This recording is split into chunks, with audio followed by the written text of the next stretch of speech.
From the chapter number 1, unit number 1। लेकिन वहाँ से पहले भी एक बात आपको बता दूं कि आज की क्लासेस से हम लोग जो है वो सेट ऑफ रिवीजन स्टार्ट करेंगे। सुपरफिशियली हम आगे लेके चलेंगे।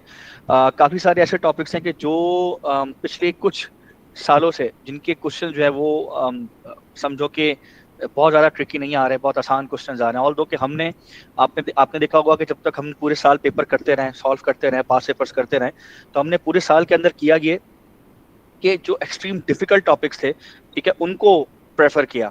ठीक है, और जाहिर है कि वो होता है।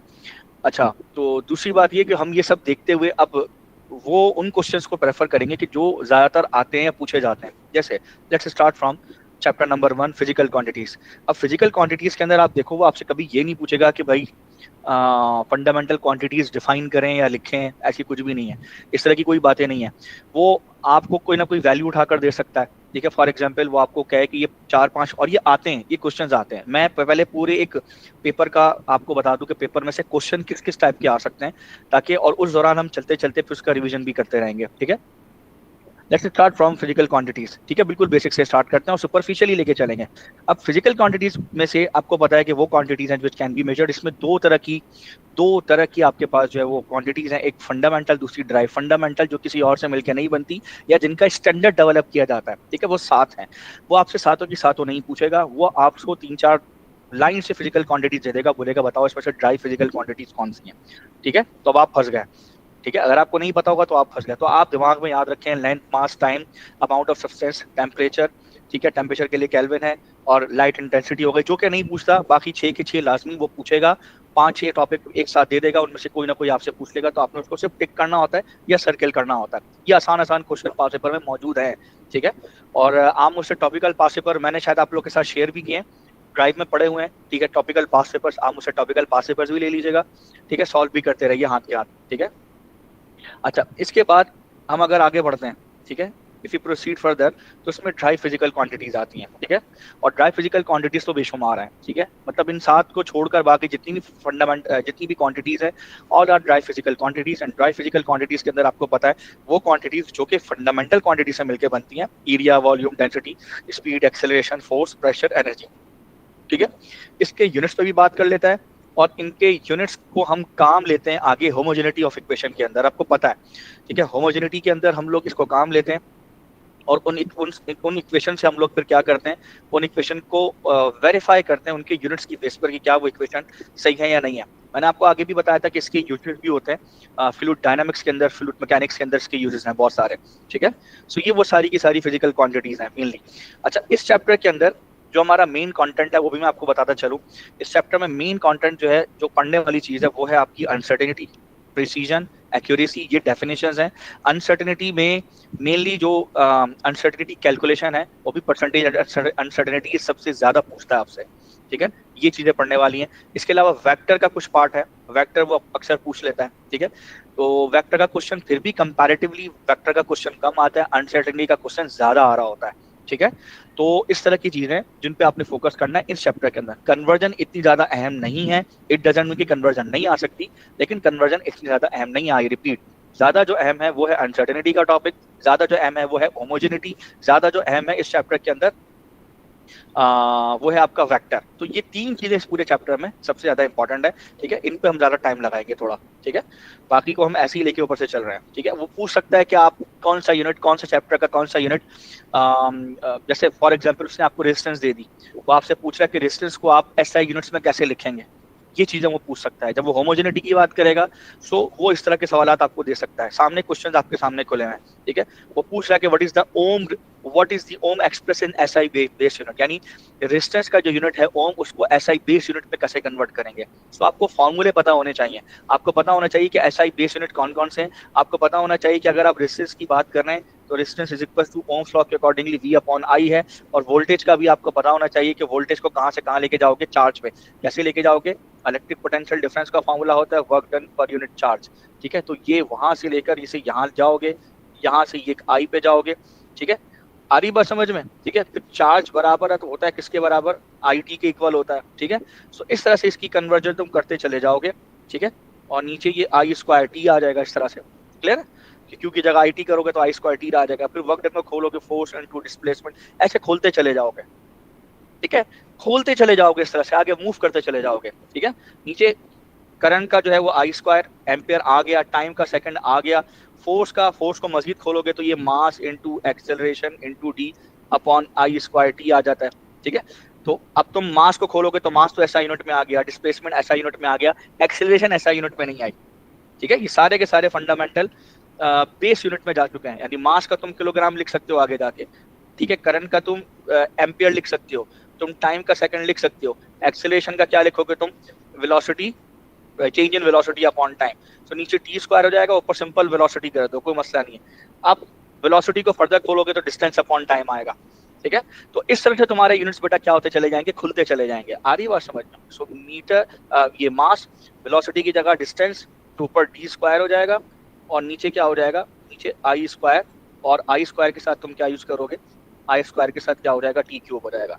इस तरह से अब मास का किलोग्राम रखो, ठीक है, टी स्क्वायर का तुम क्या रखोगे, मीटर का स्क्वायर, करंट का जो है वो तुम क्या रखो, करंट के लिए तुम एम्पियर स्क्वायर रखोगे, आ रही बात समझ में, और टाइम के लिए तुम क्या रखोगे, एस क्यूब रखोगे। तो देखो इसके लिए तुम क्या करोगे, इसके लिए हमारे पास किलोग्राम हो जाएगा, बेसिक चीज है, बहुत डिटेल नहीं जा रहा, ठीक है। मास के लिए तुम्हारे पास किलोग्राम हो जाएगा, ठीक है।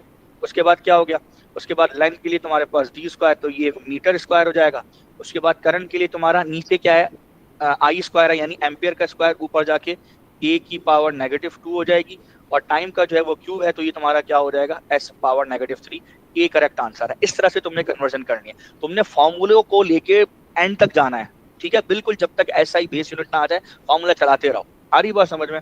फॉर्मूले से समझना आसान है, अगर फॉर्मूले से नहीं समझ सकते तो भाई यूनिट के चैंपियन हो तो यूनिट से ब्रेक करना सीखो। जैसे मुझे यूनिट का पता है, मुझे पता है कि मैं अगर यहाँ वर्क डन लिखूंगा तो वर्क डन का जूल आएगा, जूल न्यूटन मीटर स्क्वायर पर किलोग्राम स्क्वायर में जाएगा, न्यूटन मीटर स्क्वायर पर सेकंड स्क्वायर में जाएगा, ठीक है। मुझे ये बात पता है, तो मैं वहां जाके फिर उसको ब्रेक करूंगा, ठीक है। मुझे पता है न्यूटन किस चीज में ब्रेक होगा, तो मैं वहां से ब्रेक कर सकता हूँ। लेकिन अगर तुम्हें नहीं पता तो तुम यहाँ पर फंसोगे बैठ के। कैसे फंसोगे तुम लोग, तुम ऐसे फंसोगे कि तुम न्यूटन की जगह फिर फोर्स लिखना पड़ेगा, जाहिर है उसकी जो फॉर्मूले उससे चलना पड़ेगा, फिर फोर्स से तुम जो है उसकी फिजिकल क्वांटिटीज फर्दर उसके फॉर्मूले लगाओ, फॉर्मूले से लेके चलो। लेंथी हो जाएगा लेकिन सवाल तुम्हारा इजीली सॉल्व हो जाएगा, ठीक है। तो एक एक मार्क अपना बचाना, एक मार्क भी मत छोड़ना, फिर कह रहा हूँ एक एक मार्क तुम्हारे लिए अहमियत है, ठीक है। ऐसा भी होता है कि एक नंबर से आप ग्रेडिंग आपकी रह जाती है, बाद में आप रो रहे होते हैं बैठ के, ठीक है, रिचेकिंग के पीछे भाग रहे होते हैं। मैं फिर कह रहा हूँ एक एक नंबर का डिफरेंस होता है, बहुत अहम है। क्लियर हो गई बात? अच्छा, अब इससे ज्यादा आगे की तरफ बढ़ते हैं। नेक्स्ट है हमारा होमोजेनिटी ऑफ इक्वेशन, ठीक है। ये रहे होमोजेनिटी ऑफ द इक्वेशन, ठीक है। और इस तरह के सवाल आते हैं, ठीक है। मैंने अगर आप देख लें तो मैंने ये क्वेश्चन पेपर में मैंने ये चीजें डाली हुई भी हैं, ठीक है। वो आपसे कहता भी है कि भाई इस इक्वेशन को होमोजेनिटी के तौर पे आप प्रूफ कीजिए। होमोजेनिटी का मतलब है उसके राइट और लेफ्ट साइड को आपने उसके जो यूनिट्स हैं उसकी बेस पर आपने प्रूफ करना है, वेरीफाई करना है, ठीक है। इस तरह के क्वेश्चन वो लाजमी आपसे पूछेगा, लाजमी आपसे पूछेगा। और देखें ज्यादा पुराना क्वेश्चन नहीं है, जब मैंने बनाया था उस वक्त फरवरी मार्च का ये क्वेश्चन है, 24 का, पिछले साल का क्वेश्चन है, आज से ठीक 1 साल पहले। और यकीनन उसके बाद भी सब्सिक्वेंट ईयर्स के अंदर ये आया होगा कहीं ना कहीं से मिलता जुलता। क्लियर? सो होमोजेनिटी के क्वेश्चंस आते हैं, वो आपसे पूछता है क्या मतलब हुआ इसका, मतलब ये कोई भी इक्वेशन आपको उठाकर दे देगा। फॉर एग्जाम्पल उसने आपको इक्वेशन दी कि s equals to, for example s equals to ut plus half at square. उसने कहा प्रूफ करो इक्वेशन होमोजेनिटी की बेस पर ये करेक्ट है, होमोजेनिटी के बेस पर इसको आपने वेरीफाई करना है कि ये दिस इक्वेशन इज करेक्ट, ठीक है। तो अब आप क्या करोगे, आप दोनों तरफ के, इसमें कुछ रूल्स मैंने आप लोग को बताए थे, जरा मैं जल्दी जल्दी इसको रिवाइज करा दूं। इसमें सबसे इंपॉर्टेंट ये है कि आपने सबके यूनिट्स लेके चलना है। अब फर्स्ट करो ये टाइम है, ये बराबर में वेलोसिटी है, तो वेलोसिटी के लिए आप क्या लिखोगे, आप चाहो तो एलएमटी में भी काम कर सकते हो, आप चाहो तो किलोग्राम मीटर और सेकंड में भी काम कर सकते हो। स्पीड है तो स्पीड का मीटर पर सेकंड हो जाएगा। टाइम का क्या है, टाइम का क्या होता है भाई, टाइम का सेकंड होता है, प्लस हाफ नहीं लिखेंगे, कॉन्स्टेंट्स को अवॉइड करेंगे आप। ये जो कॉन्स्टेंट्स है इनको नहीं लिखेंगे, पाई की वैल्यू हो गई, ई की वैल्यू हो गई, ठीक है, एलन हो गया, भाई इन सब चीजों को आप नहीं लिखेंगे, साइन नहीं लिखेंगे आप, ठीक है। उसके बाद हाफ को नहीं लिया, अब आपने क्या लिया, एक्सप्रेशन को लिया। एक्सप्रेशन क्या हो गया, मीटर पर second square multiply by second square, ठीक है। आ रही बात समझ में? ठीक है। अब ये कैंसिल हो गया, यहाँ से ये कैंसिल हो गया, मीटर। अब अक्सर बच्चे क्या करते हैं, metre plus speed metre 2 metre. मैंने पहले ही आपको बताया ये हरकत नहीं करनी है आपने, ये नहीं करनी, ये यूनिट्स है, units are being added together. जब यूनिट्स आपस में एक दूसरे के साथ ऐड हो रहे होते हैं कभी भी डबल नहीं होते। बेसिकली ये यूनिट्स लगते हैं अपने अपने अपनी अपनी कोफिशिएंट्स के साथ। अब लेट्स से ये 2 मीटर है, ये 3 मीटर है, तो 3 + 2 कितना मीटर हुआ? 5। 5 के साथ आप क्या लिखते हैं? मीटर। आपने मीटर्स को तो ऐड नहीं किया ना, तो units are not being added together, rather their coefficients, their magnitudes are being added. ठीक है, सो इनके जो मैग्नीट्यूड्स हैं वो ऐड होते हैं, यूनिट्स को हम एक ही लिखते हैं। आ रही बात समझ में? तो कभी भी ये हरकत नहीं करनी, अगर प्रूफ करने का क्वेश्चन आ भी गया तो टेंशन नहीं लेनी, आपने यहाँ पर सिर्फ और लेफ्ट साइड पे भी मीटर है, तो ये प्रूव होगा इक्वेशन। Is it clear? आ रही बात समझ में? छोटी छोटी चीजें रिवीजन वाली हैं, ठीक है।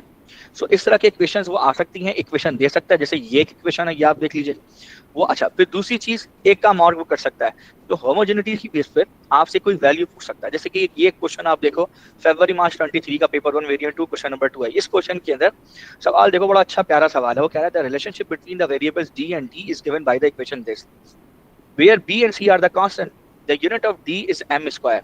d का यूनिट वो क्या कह रहा है कि इसका यूनिट m स्क्वायर है, और the unit of t is second. ठीक है, what are the units of b and c? वो कह रहा है b और c के यूनिट्स क्या होंगे। तो अब यहाँ पर homogeneity of equation already given है कि इक्वेशन इज वेरीफाइड, वो आपसे कह रहा है। तो आपने सबसे पहले उस जगह को देखना, टेक्निक समझ लीजिए। आपने वो साइड देखनी है, वो जो साइड शॉर्ट है, आपको पता चल जाएगा आंसर क्या है, आपको वो आंसर लाना है। तो जितने भी ए लेवल्स वाले और ओ लेवल्स वाले स्टूडेंट्स हैं या इंजीनियर्स होते हैं, उनका काम क्या होता है, उनको आंसर कैसे बता दो, वो जबरदस्ती घुमा फिरा के वो ले आते हैं, उस जगह तक पहुंच जाते हैं। तो this is what you need to do. ठीक है, तुमने क्या करना है, तुम देखो शॉर्ट क्या है, राइट है कि लेफ्ट साइड है। तुमने देखा कि लेफ्ट साइड शॉर्ट है, राइट साइड में दो एक्सप्रेशंस हैं, दो टर्म्स हैं। सो अपने लेफ्ट साइड में जो टाइम है, जो कि 1/t था, उससे आपने ये अंदाजा कर लिया कि आपको 1/सेकंड जो है प्रूफ करना है। ठीक है, यानी ये जो इक्वेशन है, इसकी हर टर्म 1/सेकंड के इक्वल है। ठीक है, यानी कि ये वाला पार्ट भी 1/सेकंड के इक्वल है। आ रही बात समझ में या नहीं आ रही है? क्लियर? ये वाला पार्ट भी 1/सेकंड है, यानी अगर मैं b करूं, नीचे डिवाइड करूं, तो ये मीटर स्क्वायर है, तो मीटर स्क्वायर पे स्क्वायर रूट लगेगा, तो ये b/m हो जाएगा। ठीक है, मुझे क्या लाना है, मुझे सिर्फ और सिर्फ 1/सेकंड लाना है, यानी मुझे यहाँ पे सेकंड लाना है। तो आज सबसे पहले काम करते हैं, सी का यूनिट तलाश करते हैं। देखो सी का यूनिट तो पहले तलाश कर लो, सी का यूनिट हो जाएगा 1/सेकंड। सही है, तो सी का यूनिट क्या हो जाएगा? 1/सेकंड। ये दोनों हो जाएंगे, तो ये दोनों तो कट गए। इसका मतलब है आंसर तुम्हारा क्या हो सकता है, या तो बी हो सकता है या तुम्हारा डी हो सकता है। इन दोनों में से कोई एक वैल्यू हो सकती है। अब एक काम करते हैं, दोनों को रख के, कौन एम था तुम्हारे पास, ये एम क्या है तुम्हारे पास, एम तुम्हारे पास यूनिट है, बी जो है वो वेरिएबल है, कोई सा भी। सो अब तुमने क्या किया, तुमने पहले सी का यूनिट निकाल लिया, तो तुम्हें पता लग गया कि भाई ए और डी तो आंसर नहीं, ए और सी आंसर नहीं हो सकते, ए और सी नहीं हो सकते, बी और डी में से कोई एक आंसर हो सकता है। तो तुमने पहले बी के ये मीटर पर सेकंड वाली वैल्यू रखी, यहाँ पर रखी, इससे इसको तुमने मल्टीप्लाई कराया, तो तुमने देखा कि मीटर से मीटर कैंसिल, तो b/सेकंड आ रहा है। b/सेकंड का मतलब है कि b के साथ जो यूनिट बन रहा है वो 1/सेकंड बन रहा है। सो अगर b के साथ भी 1/सेकंड बन रहा है, c के साथ भी 1/सेकंड बन रहा है, इधर t के साथ भी 1/सेकंड बन रहा है, इसका मतलब इक्वेशन होमोजेनिटी के हिसाब से बिल्कुल सही है। इसका मतलब है b इज करेक्ट आंसर, यानी b का जो यूनिट आपका होगा, ठीक है, वो कितना होगा, b का यूनिट होगा, वो होगा मीटर पर सेकंड होगा। आ रही बात समझ में नहीं आ रही है? ठीक है, तो इस तरह के सवाल वो उठाकर वो दे सकता है। ठीक है, थोड़ा टेक्निकल है, घुमाना पड़ेगा, जैसे कि फॉरन रास्ते पे आओ, अगर एक जगह स्टक कर जाओ, दूसरा मेथड अप्लाई करो, दूसरी जगह स्टक कर जाओ, तीसरी अपॉर्चुनिटी पे जाओ। ठीक है, ये एमसीक्यूज हैं। ठीक है, इसी तरह थ्योरी के अंदर भी ऐसे ही होगा। थ्योरी को कोशिश करो पहले दिमाग में रखो, अगर थ्योरी के अंदर इस तरह का सवाल आ जाता है, तो पहले उसको टेक्निकली सोचो कि भाई शॉर्ट क्या है, ठीक है, कहाँ से मैं उसको लेके चल सकता हूँ सबसे पहले।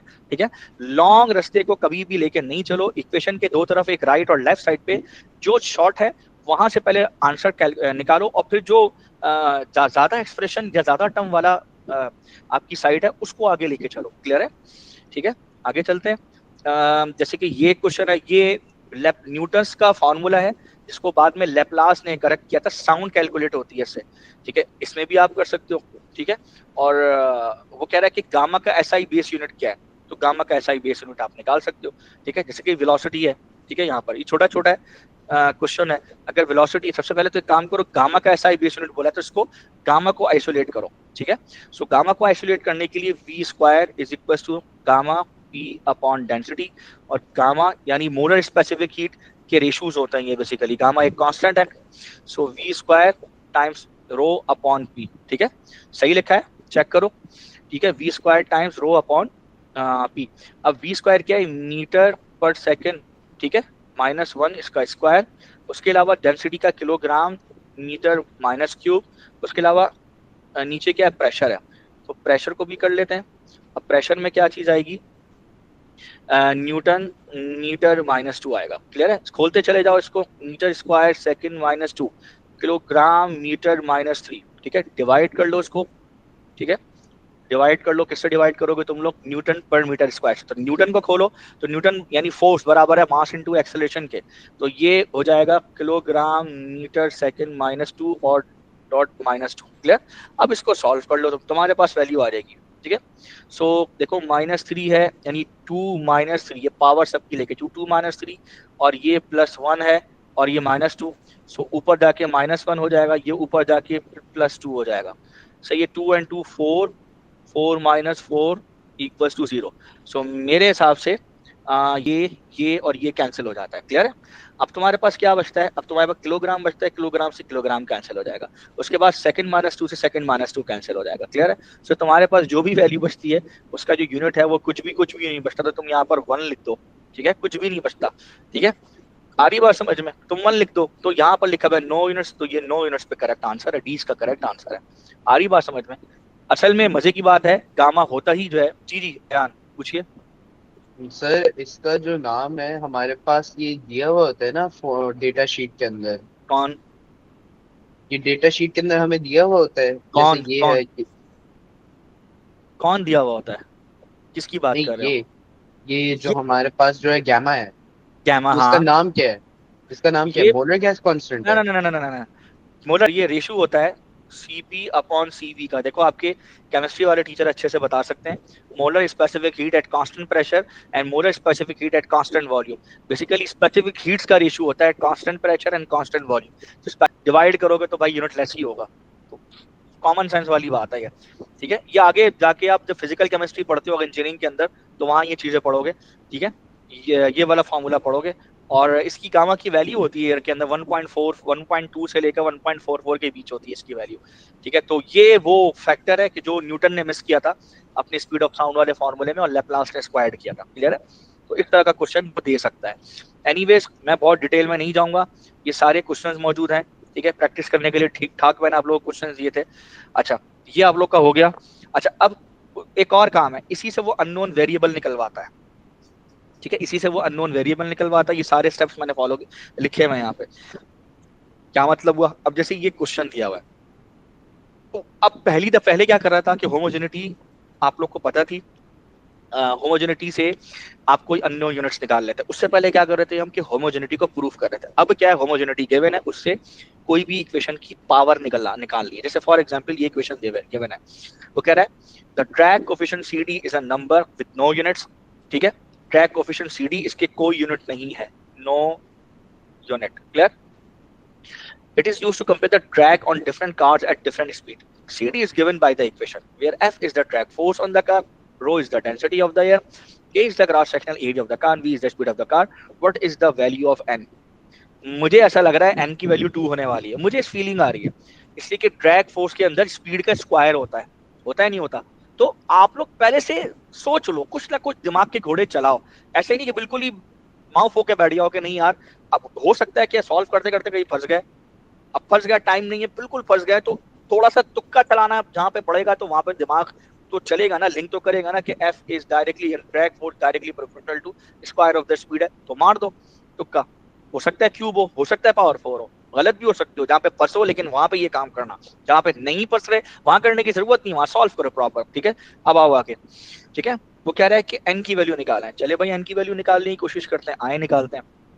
ठीक है, मेरे हिसाब से v को उधर ले चलते हैं, इसका तो कोई यूनिट नहीं है, इसको तो छोड़ ही रहे आप।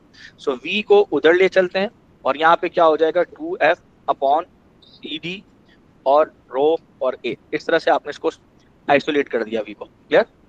अच्छा, अब क्या करना है आपने सबको यूनिट्स में कन्वर्ट करके लिखें। कन्वर्ट करके लिखते हैं, यहाँ पे लिख देते हैं। सो फोर्स की जगह आप क्या लिखेंगे? फोर्स की जगह आप क्या लिखेंगे? न्यूटन लिखेंगे। कोफिशिएंट्स नहीं लिखेंगे, कांस्टेंट नहीं लिखेंगे, ये बात याद रखिएगा। नीचे CD है। अच्छा, CD क्या बोला है? CD आपको पता है कि ये यूनिटलेस है, तो कुछ लिखने की जरूरत ही नहीं है, 1 भी ना लिखें, टाइम नहीं जाया करें अपना। डेंसिटी कितनी है? किलोग्राम मीटर माइनस क्यूब, और यहाँ पे एरिया है, ये क्या हो जाएगा? मीटर स्क्वायर हो जाएगा। क्लियर?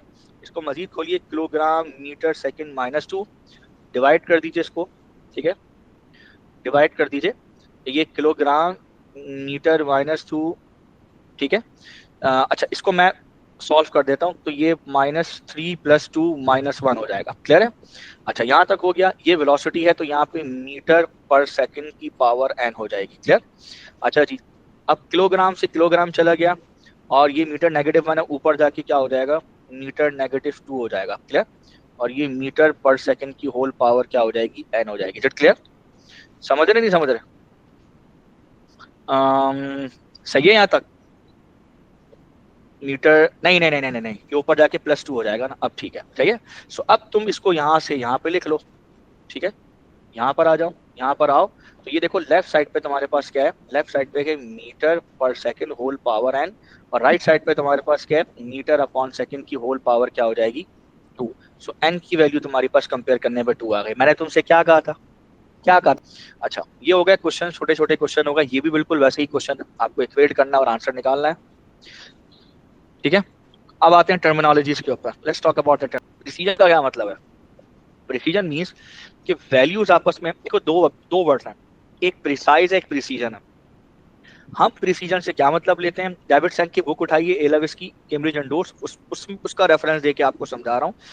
प्रिसीजन, यहाँ पर भी हमने मेंशन किया, प्रिसीजन मींस के how how much values are close with each other. उसका टारगेट वैल्यू से करीब होना जरूरी नहीं है, वो आपस में कितनी करीब है, भले वो गलत हो। फिजिकल रियलिटीज, प्रिसीजन का यही कॉन्सेप्ट है। गलत या सही होना ठीक नहीं है, टारगेट वैल्यू के साथ उसके क्लोज होना जरूरी नहीं है, लेकिन प्रिसीजन का मतलब है कि वैल्यूज आपस में कितनी क्लोज हैं। ठीक है, अब इधर देखिए, ये मैंने आपको बताया कि ये जो वैल्यूज हैं, ठीक है, अब आप देखिए ये वाली जो वैल्यूज हैं, दीज वैल्यूज आर प्रिसाइज। आ रही बात समझ में? दीज वैल्यूज आर प्रिसाइज, करीब करीब है। ठीक है, दीज वैल्यूज आर प्रिसाइज। ठीक है, ये प्रिसाइज है, लेकिन ये वैल्यूज जो है ना, वो दूर दूर है एक दूसरे से। दीज आर नॉट प्रिसाइज, ये वैल्यूज भी दूर दूर है, देख रहे हैं आप? ठीक है, तो ये भी प्रिसाइज नहीं है as compare to this value, as compare to these values. ये वैल्यूज, ठीक है, ये जो है प्रिसाइज नहीं है। तो प्रिसीजन का मतलब है कि आपस में कितना करीब करीब होना। अब एक वर्ड हम यूज करते हैं, प्रिसाइज। देखो, प्रिसाइज का जो मतलब है, प्रिसाइज का एक और मीनिंग निकलता है। लेट्स से वो क्या निकलता है, लेट्स से कि दो वैल्यूज हैं 2.3, ठीक है, और 2.30। बताओ कौन सी ज्यादा प्रीसाइज है, ज्यादा प्रीसाइज कौन सी है? ये वैल्यू ज्यादा प्रीसाइज है। उसकी वजह ये कि ये 3 के बाद 0 शो कर रहा है, इसका मतलब है कि डेसिमल के बाद दो डिजिट तक जा रहा है। ये डेसिमल के बाद 2 डिजिट तक मेजर कर रहा है, और ये डेसिमल के बाद सिर्फ 1 डिजिट तक मेजर कर रहा है। आ रही बात समझ? इसका लीस्ट काउंट ज्यादा है, इसका लीस्ट काउंट कम है। ठीक है, इसकी जो रेजोल्यूशन है वो ज्यादा, इसकी रेजोल्यूशन कम है। इसका मतलब ये कि भाई ये ज्यादा प्रीसाइज वैल्यू है, ये कम, ये लेस प्रीसाइज वैल्यू है। तो यहाँ पर भी प्रीसीजन का प्रीसाइज होने का एक और मतलब निकल के आता है। ठीक है, if you compare the two values, ठीक है, अगर एक वैल्यू का लीस्ट काउंट ज्यादा है, वो ज्यादा सिग्निफिकेंट फिगर तक जा रही है, तो इसका मतलब है that is more precise than the other. Clear हो गई बात? समझ में आ गई? इसका एक न्यूमेरिकल आया है, मुझे याद पड़ता है 2015 के अंदर। अगर मुझे मिलता है मैं आगे आप लोग को दिखाता हूँ। ठीक है, now let's talk about the accuracy. Accuracy का मतलब है कि टारगेट वैल्यू से आपकी वैल्यू कितनी करीब है, कितनी क्लोज है, दैट इज एक्यूरेसी। ठीक है, या आप टारगेट वैल्यू के अंदर अंदर लाई कर रहे हैं, दैट इज एक्यूरेसी। क्लियर? यानी range of the target values के अंदर अगर आप लाई करेंगे, that that means you are accurate, that is called accuracy. ठीक है, जैसे ये बीच में आप देखें, इसको अगर आप देखें, इसको हम बुल्स आई भी कहते हैं। ठीक है, ये जो बुल्स आई है, इस बुल आई के ऊपर अगर आप मारते हैं तो बिल्कुल टारगेट वैल्यूज पे आप हिट कर रहे हैं। ठीक है, लेकिन जाहिर है कि ये एक आपकी टारगेट वैल्यू है। ये जो अंदर वाला सर्कल है, इस पे सबसे ज्यादा मार्क्स होते हैं, पता है आपको, जिसने खेला है उसको अच्छे तरीके से पता होगा। ठीक है, तो अगर आप इसके अंदर हिट कर रहे हैं तो इसका मतलब ये है कि आपकी वैल्यूज जो है वो एक्यूरेट है। ठीक है, आप देखो ये एक्यूरेट है। ठीक है, ये एक्यूरेट है, फिर सुन लीजिए, ये एक्यूरेट है, ये वैल्यूज भी ऑलमोस्ट एक्यूरेट ही है। ठीक है, एक निकली हुई हल्की सी बाहर, लेकिन आप कह लें कि these values are also accurate, ये भी एक्यूरेट है। लेकिन मसला ये कि ये प्रिसाइज नहीं है, ये प्रिसाइज नहीं है। ठीक है, और ये एक्यूरेट भी नहीं है। ठीक है, सो मैं कह सकता हूँ, और ये प्रिसाइज है लेकिन एक्यूरेट नहीं है। ठीक है, उसके बाद इसकी बात करूं तो ये एक्यूरेट भी है, ये प्रिसाइज भी है, दोनों चीजें। तो प्रिसीजन का मतलब कितना वैल्यूज का करीब करीब होना है एक दूसरे से, और एक्यूरेट का मतलब टारगेट वैल्यू के अंदर अंदर रहना। क्लियर है? आगे बढ़ते हैं, लंबी नहीं करेंगे हम। ठीक है, ठीक है, इसके बहुत सारे क्वेश्चंस हैं अगर आप देखें भी। ठीक है, नेक्स्ट है प्रीफिक्सेस और सिंबल्स, ठीक है, कन्वर्जन है, प्रीफिक्सेस और सिंबल्स है। इतना ज्यादा कन्वर्जन के पीछे मत भागिएगा, कन्वर्जन के क्वेश्चंस ना होने के बराबर, ना होने के बराबर। तो कन्वर्जन मैं इसलिए कहूंगा कि कन्वर्जन इंपॉर्टेंट नहीं है, ठीक है, जितनी के दूसरे टॉपिक में इंपॉर्टेंट है। जो तीन तीन टॉपिक्स आपको मैंने बताए, कन्वर्जन उसके कंपैरिजन में इतनी ज्यादा इंपॉर्टेंट नहीं है। अगर कन्वर्जन पढ़नी है, सीखनी है, तो आप कुछ नहीं करें, आप सिर्फ जाके मेरे लेक्चर्स देख लीजिए, ठीक है, यूट्यूब के ऊपर भी पढ़े हैं लेक्चर्स। उन लेक्चर्स में, ठीक है, उन लेक्चर्स में आपको पता लग जाएगा कन्वर्जन मैंने कैसे करवाई है, ठीक है। तो उसमें मैंने आपको ये भी बताया हुआ है कि सेंटीमीटर से डायरेक्ट किलोमीटर में जंप कैसे लगाएंगे, ठीक है। सेंटीमीटर कप की पावर जो है वो -2 होती है, सेंट का मतलब -2, किलो का मतलब क्या होता है +3। तो -2 से +3 करें तो कितने का डिफरेंस आएगा, 5 का। तो 10 की पावर -5 से मल्टीप्लाई कर दें, यानी ये वाला सीन मैंने पूरा बताया हुआ है वहां पर, आप जाके देख लीजिए कि किस तरह से आपने जंप मारनी है। अगर सेंटी से मिली की तरफ जंप मारनी है तो किस तरह से आप करेंगे, डायरेक्ट डायरेक्ट आप कैसे करेंगे उसको, ठीक है। तो एक दफा वो आप देख लीजिएगा तो आपको समझ में आ जाएगा। Conversion is not important as precision, as homogeneity, as uncertainty, ठीक है। तो अनसर्टेनिटी की तरफ हम लोग आगे बढ़ेंगे, क्लियर है। अच्छा, नेक्स्ट जो हमारा कंटेंट होगा वो होगा, जिस पर हम लोग डिस्कशन करेंगे, वो होगा एरर और अनसर्टेनिटी। अच्छा, ये क्यों इंपॉर्टेंट है, मैं बार बार कहता हूँ, एरर और उसकी टाइप्स, इस पे बात करना इसलिए इंपॉर्टेंट है कि पेपर 3 के हिसाब से भी बहुत इंपॉर्टेंट है। सिस्टमैटिक एरर के बारे में वो क्वेश्चन पूछ सकता है आपसे प्रैक्टिकल के पेपर के अंदर, ठीक है। सो हम उसके ऊपर भी बात कर लेते हैं, ठीक है। अच्छा जी, सबसे पहले तो लेट्स टॉक अबाउट एरर्स। अच्छा, एरर्स में हम अक्सर ये कहते हैं कि discrepancy between the measured value and actual value, ठीक है, बिल्कुल एरर यही कहलाता है, ठीक है। अब मेजर्ड वैल्यू और एक्चुअल वैल्यू की डिस्क्रिपेंसी या उसके दरमियान जो डिफरेंस है, दैट इज एरर। अब एरर में दो दो दो टाइप्स है मेनली, एक सिस्टमैटिक एरर, दूसरा रैंडम एरर है, ठीक है। पहले रैंडम एरर की बात कर लेते हैं, ठीक है। बेसिकली रैंडम एरर जो होता है, ये एक अनप्रिडिक्टेबल वैल्यू होती है, ठीक है, अनप्रिडिक्टेबल कह लो, और इसको हम प्रिडिक्ट नहीं कर सकते, इसका पैटर्न नहीं पकड़ सकते हैं, ठीक है। और ये एक थर्ड पार्टी एरर होता है, ठीक है, जो सिस्टम्स की वजह से, या यूं समझो कि ऑब्जर्वर की वजह से, या हैंडलर की वजह से, या मशीन की वजह से, इंस्ट्रूमेंट की वजह से, इन सब की वजह से कॉज नहीं होता, ठीक है। ये एक ये जो रैंडम एरर होता है, ये रैंडम एरर कॉज हो सकता है किसी थर्ड पार्टी की वजह से, ठीक है, सराउंडिंग के एनवायरनमेंट की वजह से हो सकता है, या कोई और रीजन हो सकता है, टेम्परेचर में जैसे फ्लक्चुएशन हो रही है, जैसे वोल्टेज में फ्लक्चुएशन हो रही है, ऐसी बहुत सारी चीजें, ठीक है, जो रैंडम एरर कॉज कर सकती हैं, ठीक है। अच्छा, इसके अलावा रैंडम एरर को हम रिपीट कर करके उसका एवरेज ले लेके मिनिमाइज कर सकते हैं। ये बात याद रखना, random error can be minimise by repeating and taking averages again and again over the time, हम कर सकते हैं, ठीक है। लेकिन सिस्टमैटिक एरर को हम रिड्यूस नहीं कर सकते। मिसाल के तौर पे एक बंदा, मैंने पहले भी बताया था, एक बंदा अगर हाइट मेजर करने के लिए मेजरिंग सिलेंडर ला रहा है और उसकी जो कैलिब्रेशन है उससे एक बंदे की हाइट या एक बोने की हाइट मेजर कर रहा है, तो भाई आप घोड़े खोल लें कुछ नहीं हो सकता आंसर गलत ही आएगा, सिस्टमैटिक एरर है। आप उसको एवरेज लेके, यानी कि एक कोई बच्चा है छोटा 2 साल का और आपके पास एक मेजरिंग सिलेंडर है बड़ा, और आप उससे उसकी हाइट मेजर करना चाहे, कभी भी मेजर नहीं हो सकती, वो वॉल्यूम मेजर करने का इंस्ट्रूमेंट है, ठीक है। तो आप हमेशा रीडिंग गलत ही लेंगे और लेके उसका एवरेज निकालेंगे, वो भी गलत ही आएगा, सिस्टमैटिक एरर है। So we are talking about random error. तो रैंडम एरर में एवरेज लेके वैल्यू कम की जा सकती है। जैसे मिसाल के तौर पे पेंडुलम के अंदर, पेंडुलम की एग्जांपल मैं आपको देता हूँ कि पेंडुलम के अंदर जब आप पेंडुलम स्विंग कर रहे होते हो, तो स्विंग करने में अक्सर आपने देखा होगा कि वहां पर एक ह्यूमन रिएक्शन जो टाइम होता है, उसकी उसको वो एक फैक्टर आ सकता है, तो उसको रिड्यूस किया जा सकता है बाय टेकिंग एवरेज, ठीक है। तो आप वहां पे एवरेज लेके उसको रिड्यूस कर सकते हो, तो वो रिड्यूस हो जाता है। वो जो एरर है जिसकी मैं बात कर रहा हूँ, जब आप पेंडुलम चला रहे होते हो, तो पेंडुलम के चलाते के वक्त आप जो वहां पर जो उसकी नंबर ऑफ पीरियड्स है, जैसे मिसाल के तौर पे आपने 3 पीरियड्स लिए, फॉर एग्जांपल आपसे कहा कि भाई 3 दफा आपने रीडिंग लेनी है 10-10 सेकंड की, ठीक है, यानी कि सॉरी 10-10 ऑसिलेशन की।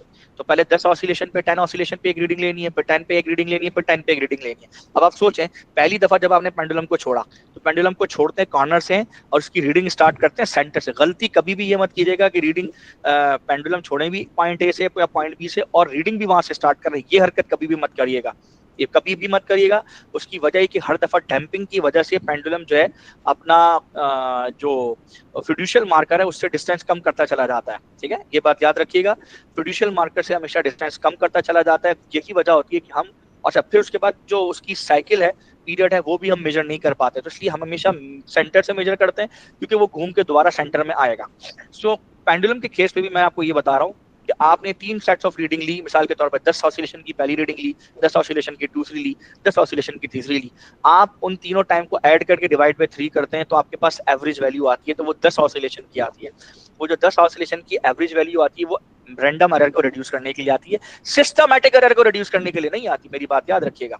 उसके बाद वो जो एक तीसरी जो वैल्यू आई है वो एवरेज जो आया है वो उन तीनों वैल्यूज का वो भी 10 ऑसिलेशन पे आता है, तो आप उसको फर्दर डिवाइड बाय 3 करते हो, further divide by 3 further divide by 10 करते हो, ताकि एक ऑसिलेशन का टाइम या एक ऑसिलेशन का पीरियड आपके पास निकल कर आए और उसमें फिर जो ह्यूमन रिएक्शन एरर होता है वो भी मिनिमाइज हो जाता है। सो दैट इज हियर, यहाँ पर that is a sort of random error, क्योंकि एवरेज लेके उसको मिनिमाइज किया जा सकता है, सिस्टमैटिक एरर को मिनिमाइज नहीं किया जा सकता। ठीक है, याद रखिएगा ये चीज। ठीक है, अब आगे चलते हैं। इसमें मैंने बहुत सारी एग्जांपल दी हुई है। ठीक है, अच्छा एक सबसे अहम इसमें पैरेलक्स एरर है। पैरेलक्स एरर को काफी सारे लोग यानी कि मेजॉरिटी ऑफ द पीपल इसको रैंडम एरर में काउंट करते हैं, इसलिए मैंने इसको रैंडम में ही लिखा हुआ है। वाइल जो जीरो एरर है वो सिस्टमैटिक एरर है। पैरेलक्स एरर में रैंडम एरर ये इसको रैंडम में इसलिए डाला है कि पैरेलक्स एरर को हम एवरेज लेके मिनिमाइज कर सकते हैं। कैसे? मैंने आपको पहले भी समझाया था कि फर्स्ट करें, अगर आपको याद हो तो मैंने आपको बताया था कि फॉर एग्जांपल ये एक स्केल है, उसकी एक करेक्ट वैल्यू है, ठीक है, और यहाँ से ऑब्जर्वर ने ऑब्जर्व करना है। ठीक है, एक बंदा यहाँ से रीडिंग ले रहा है तो उसकी रीडिंग नीचे वाली रीडिंग आ रही है। ठीक है, ये पैरेलक्स एरर है, और एक बंदा यहाँ से ऑब्जर्व कर रहा है उसकी रीडिंग ये ऊपर वाली आ रही है। चीज है सिस्टमैटिक एरर में इनएक्यूरेटली डिजाइन एक्सपेरिमेंटल सेटअप है, जैसे मैं आपको बता रहा हूँ। ठीक है, कि मेजरमेंट करनी है आपने स्केल से, उसकी हाइट को आप मेजर कर रहे हैं मेजरिंग सिलेंडर से, यानी इनएक्यूरेटली डिजाइन प्रोसीजर, यानी वो जो प्रोसीजर है या एक्सपेरिमेंटल सेटअप है वो है ही गलत, वो उसके लिए कंपैटिबल नहीं है। ठीक है, और आप गलत कर रहे थे। दूसरा ये हो सकता है कि उस एक्सपेरिमेंट के अंदर आप प्रोसीजर गलत फॉलो, जैसे वोल्ट मीटर, आप सर्किट के अंदर वोल्ट मीटर पैरेलल में लगाना है, आपने सीरीज में लगा दिया, ये भी इसी में आएगा। यही नहीं है, एम मीटर जो है वो सीरीज के अंदर लगना है, आप उसको पैरेलल में लगा दो, वोल्ट मीटर को आप सीरीज के अंदर लगा दो, ये सबसे बड़ा फंडा है। तो ये आएगा नंबर 1 के अंदर। ठीक है, ये सिस्टमैटिक एरर के अंदर ये पार्ट है। दूसरा है फॉल्टी इंस्ट्रूमेंट, मिसकैलिब्रेशन, मिसाल के तौर पर जीरो एरर। ठीक है, अब एक एम मीटर है, ठीक है, उसको उसके जीरो को एम मीटर की निडल को आपस में मिलना चाहिए। ठीक है, दोनों को जब करंट पास ना करें, लेकिन हो ये रहा है कि वो एक मतलब 0.1 जो एम्पियर है, माइक्रो एम्पियर है या मिली एम्पियर है, वो आगे की तरफ है, तो इसका और जब वो करंट पास नहीं हो रहा तब की बात है, तो इसका मतलब उसमें एरर है, and this error is called zero error. ठीक है, अब ये जो जीरो एरर है इसको आपको ठीक करना जरूरी है। ठीक है, आपको हर दफा जो जो वैल्यू लेंगे उसमें से ये जितना एडिशनल आया उसको सब्ट्रैक्ट करेंगे, और अगर पीछे है तो उसको ऐड करेंगे। ठीक है, ये सारा काम आपने करना है, अदरवाइज आप लाखों वैल्यू भी निकाल लें तो और सबका एवरेज निकाल लें तो भी कोई फायदा नहीं पड़ना, वो एवरेज भी गलत ही आएगा। ये बात मैं आपको पहले ही बता दूं। दूसरी बात कि देखो सिस्टमैटिक एरर में जो एरर होता है ना वो एक फिक्स वैल्यू आ रही होती है हर दफा, वो ऐड होती है, सब में ऑलरेडी एडेड होती है। मिसाल के तौर पे तुम एक स्केल यूज कर रहे हो, स्केल का शुरू के 0 से लेकर 2 डिजिट तक वो टूटा हुआ है, यानी कि स्केल स्टार्ट होता है 0 से लेकर 15 सेंटीमीटर। फॉर या मीटर रूल ले लो, मीटर रूल तुम यूज कर रहे हो, शुरू के उसके 0 से 2 सेंटीमीटर उसके टूट गया, बच्चे ने तोड़ दिया या आपसे टूट गया कुछ, अब आप सारी रीडिंग 2 से मेजर कर रहे हो। तो जब हर बंदे की हाइट, अगर 10 चीजें तुम्हारे पास रखी हुई है, 10 ऑब्जेक्ट्स मौजूद हैं, उनकी हाइट मेजर करनी है, तो 10 की हाइट में 2 सेंटीमीटर एडिशनल या एक्स्ट्रा आ रहा होगा। अब तुम फर्स्ट करो, जिसकी 10 सेंटीमीटर की हाइट है उसकी 12 हो जाएगी, 12 वाले की 14 हो जाएगी, 20 वाले की 22 हो जाएगी। अब अगर तुम सबका एवरेज लोगे तो भी कोई फायदा नहीं है, वो एवरेज भी जो है वो ज्यादा ही आ रहा होगा। सो सिस्टमैटिक एरर इस तरह का होता है, और इसमें जीरो एरर जो है वो बड़ा इंपॉर्टेंट है। ठीक है, तीसरा आता है inaccurate design, inaccurate miss handling. अच्छा, मिस हैंडलिंग को देख लें थर्ड में। थर्ड में मिस हैंडलिंग, मिस हैंडलिंग का क्या मतलब है भाई कि जैसे फॉर एग्जांपल कुछ चीज़ों के प्रोसीजर्स होते हैं और उसमें स्टेप्स फॉलो करने होते हैं आपने। ठीक है, मिसाल के तौर पे पेंडुलम की एग्जांपल मैंने आपको दी, या और मैंने आपसे कहा कि पेंडुलम की एग्जांपल में मैंने कहा कि स्टॉप वॉच आपने ऑन तब करनी है जब वो पॉइंट ए से या अपने एक्सट्रीम पोजीशन से सेंटर में है। आपने ये नहीं किया, आपने स्टॉप वॉच तब ऑन कर दी जब वो बिल्कुल अपने कॉर्नर से ही स्टार्ट कर रहा था, तो अब ये आपका सिस्टमैटिक एरर हो सकता है। ठीक है, सारी जगह है जहाँ पे मिस हैंडलिंग आपकी हो सकती है। इसके अलावा हाँ, आपका इसी पेंडुलम की एग्जांपल लें तो आपको एयर रेजिस्टेंस को मिनिमाइज करना होता है। ठीक है, लेकिन आपने क्या कर दिया, आपने फैन फुल ऑन किया हुआ है, फुल फ्लैश सब चल रहा है, तो ये भी पार्ट ऑफ सिस्टमैटिक एरर है, तो उससे एयर स्ट्रेस आपकी इंक्रीज हो जाएगी और वो प्रॉब्लम करेगी उसके पीरियड के ऊपर। तो पीरियड के ऊपर प्रॉब्लम करेगी तो जी की जो वैल्यू आनी है जिस प्रिसीजन के साथ, वो नहीं आएगी। ठीक है, ये पता है आपको सारी बातें। सो ये सारी तीनों की तीनों, यानी कि तीनों की तीनों बातें आपके सिस्टमैटिक एरर का पार्ट है। क्लियर है, आ रही बात समझ? अच्छा, आगे चलते हैं। ठीक है, अच्छा हाँ, एक चीज और है, ये ग्राफ का एमसीक्यू लाजमी आता है। ठीक है, इसको जरा एक दफा देख लीजिएगा। सो अगर आपकी दो फिजिकल क्वांटिटीज हैं जिनके बारे में आपको पता है कि they are directly proportional to each other. For example, मैं एग्जांपल के तौर पे आपको देता हूँ कि जैसे आपको पता है कि extension is directly proportional to force. ठीक है, यू नो दैट कि इसमें इस इक्वेशन को अगर मैं फर्स्ट करो रीअरेंज भी करूँ, ठीक है, तो F इज इक्वल टू के एक्स बनता है। ठीक है, अगर मैं फर्स्ट करो y एक्सिस में मैं ये रखूं, x एक्सिस में ये इसी को रखूं, और यहाँ पे ये m हो जाए, प्लस ये 0 है तो प्लस यहाँ पे y इंटरसेप्ट हो जाए। सो एक अंडरस्टूड सी बात है कि मेरा y इंटरसेप्ट क्योंकि 0 है, तो इसका मतलब है ये लाइन पास ही स्ट्रेट कहाँ से, हॉरिजॉन्टल से, ऑरिजिन से करनी है। लेकिन अगर ये लाइन टेक्निकली किसकी खराबी की वजह से ऑरिजिन से पास नहीं कर रही, यानी ये ग्राफ x और f का ग्राफ है, ठीक है, यानी कि फोर्स वर्सेस एक्सटेंशन का ग्राफ है, या force tensile force versus extension का ग्राफ है, या कंप्रेसिव फोर्स वर्सेस कंप्रेशन का ग्राफ है, और ये लाइन मेरी हॉरिजॉन्टल इंक्लाइंड लाइन ये मेरी ओरिजिन से पास नहीं कर रही, तो उसका मतलब वाजह है कि जनाब कोई ना कोई सिस्टमैटिक एरर मौजूद है। ठीक है, अब वो सिस्टमैटिक एरर क्या हो सकता है, ठीक है, वो डिपेंड करता है सिचुएशन टू सिचुएशन। लेकिन ये बता रहा हूँ कि अगर ये लाइन यहाँ से पास नहीं कर रही, ठीक है, और कुछ ना कुछ इसमें ऑलरेडी एक इंटरसेप्ट मौजूद है, ठीक है, वहाँ इंटरसेप्ट मौजूद है, इसका मतलब सिस्टमैटिक एरर है। इसमें ठीक है इस तरह की चीजों को। ठीक है, मोस्ट इंपॉर्टेंट, ठीक है, इस पर हम लोग डिस्कशन करेंगे। अच्छा देखो, ठीक है, अच्छा देखो, दो चीजें, एरर और अनसर्टेनिटी। ठीक है, इन दोनों में मेन डिफरेंस क्या है जरा पढ़ो। एरर का difference between measured value and the true value accepted value is error. ठीक है, बात समझ में आ गई। ठीक है, लेकिन अनसर्टेनिटी क्या है, मैं एग्जाम्पल के तौर पे आपको समझाता हूँ। ठीक है, मैंने पहले भी समझाई थी आपको बात, दोनों का डिफरेंस समझाने की कोशिश की थी। ठीक है, अब देखें इधर, फॉर एग्जाम्पल ये समझना, ये टारगेट है और इस वैल्यू के अंदर, ठीक है, जरा समझना, ये आपकी लेट्स से कि एक्चुअल वैल्यू है।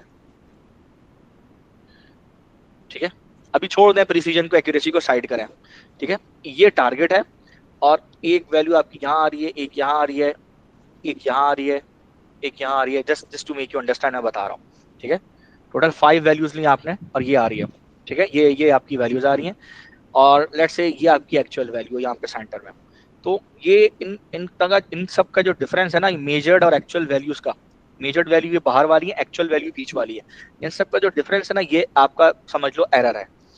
अनसर्टेनिटी क्या है, एक और एक वैल्यू यहाँ पर भी ले लो। अनसर्टेनिटी क्या है भाई साहब, अनसर्टेनिटी ये पूरा एरिया है, ये पूरा एरिया है जिसमें ये वैल्यू, इस पूरा सर्कुलर एरिया में ये वैल्यू जहां जहां तक लाई कर सकती है, ठीक है, जहां जहां तक ये वैल्यू लाई कर सकती है, ठीक है, ये पूरा जो एरिया है ना, ये एरिया अनसर्टेनिटी को शो कर रहा है, इसमें ये कहीं पर भी लाई कर सकती है। सो एरिया वो जो है जिसमें आपकी एरर लाई कर सकता है, ठीक है, फ्रॉम एक्चुअल या टारगेट वैल्यू से, ठीक है, उस पूरे एरिया को हम क्या कहते हैं, उसको हम अनसर्टेनिटी कहते हैं।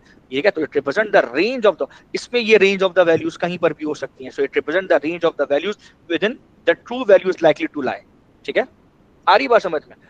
तो इस पूरे टारगेट के अंदर आप कहीं पर भी आपकी एक्चुअल वैल्यू लाई करेगी, सो ये पूरा रीजन आपका क्या कहलाएगा, ये पूरे का पूरा रीजन आपका जिसमें रेंज ऑफ द वैल्यूज होंगी अनसर्टेनिटी कहलाएगा।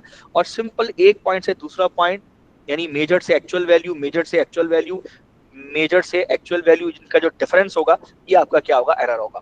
समझ में आ गई बात, difference between uncertainty and error. समझ आया भाई, आया बच्चों? जी सर। ठीक है, अच्छा मैं सिर्फ कॉन्सेप्ट दे रहा हूँ जल्दी जल्दी इसको, ताकि आप लोग जो है वो आगे बढ़े। बहुत सारी चीजें इसमें जाहिर है, इसमें हम लोग डिस्कशन कर रहे हैं। ठीक है, अच्छा ये सारी चीजें आपके एमसीक्यूज के हवाले से, छोटी छोटी बातें पूछ लेगा, और ये तो लाजमी पूछता है एमसीक्यूज के अंदर, ये पढ़ें। It represent the range of the values within which the true value is likely to lie. ये तो पूछेगा वो आपसे, छोड़ेगा नहीं, वो आपको पूछेगा लाजमी। ठीक है, अगर आप एरर के ऊपर चले जाएं तो एरर में भी इस तरह की वैल्यू आपके पास है, वो पूछेगा आपसे। ठीक है। अभी कुछ दिनों पहले हमने एक एमसीक्यू कराया था एक पेपर के अंदर, उसमें ये एरर वाला टॉपिक था, लेकिन उसमें सिस्टमैटिक एरर पूछा था और उसमें ये डेफिनेशन दी थी, तो भी एक्सेप्टेबल है। अगर कोई भी वैल्यू सिस्टमैटिक एरर की अपनी नहीं लिखी हुई उस चार ऑप्शन में, तो ये वाली सिस्टमैटिक के लिए एक्सेप्टेबल है, तो चलेगी।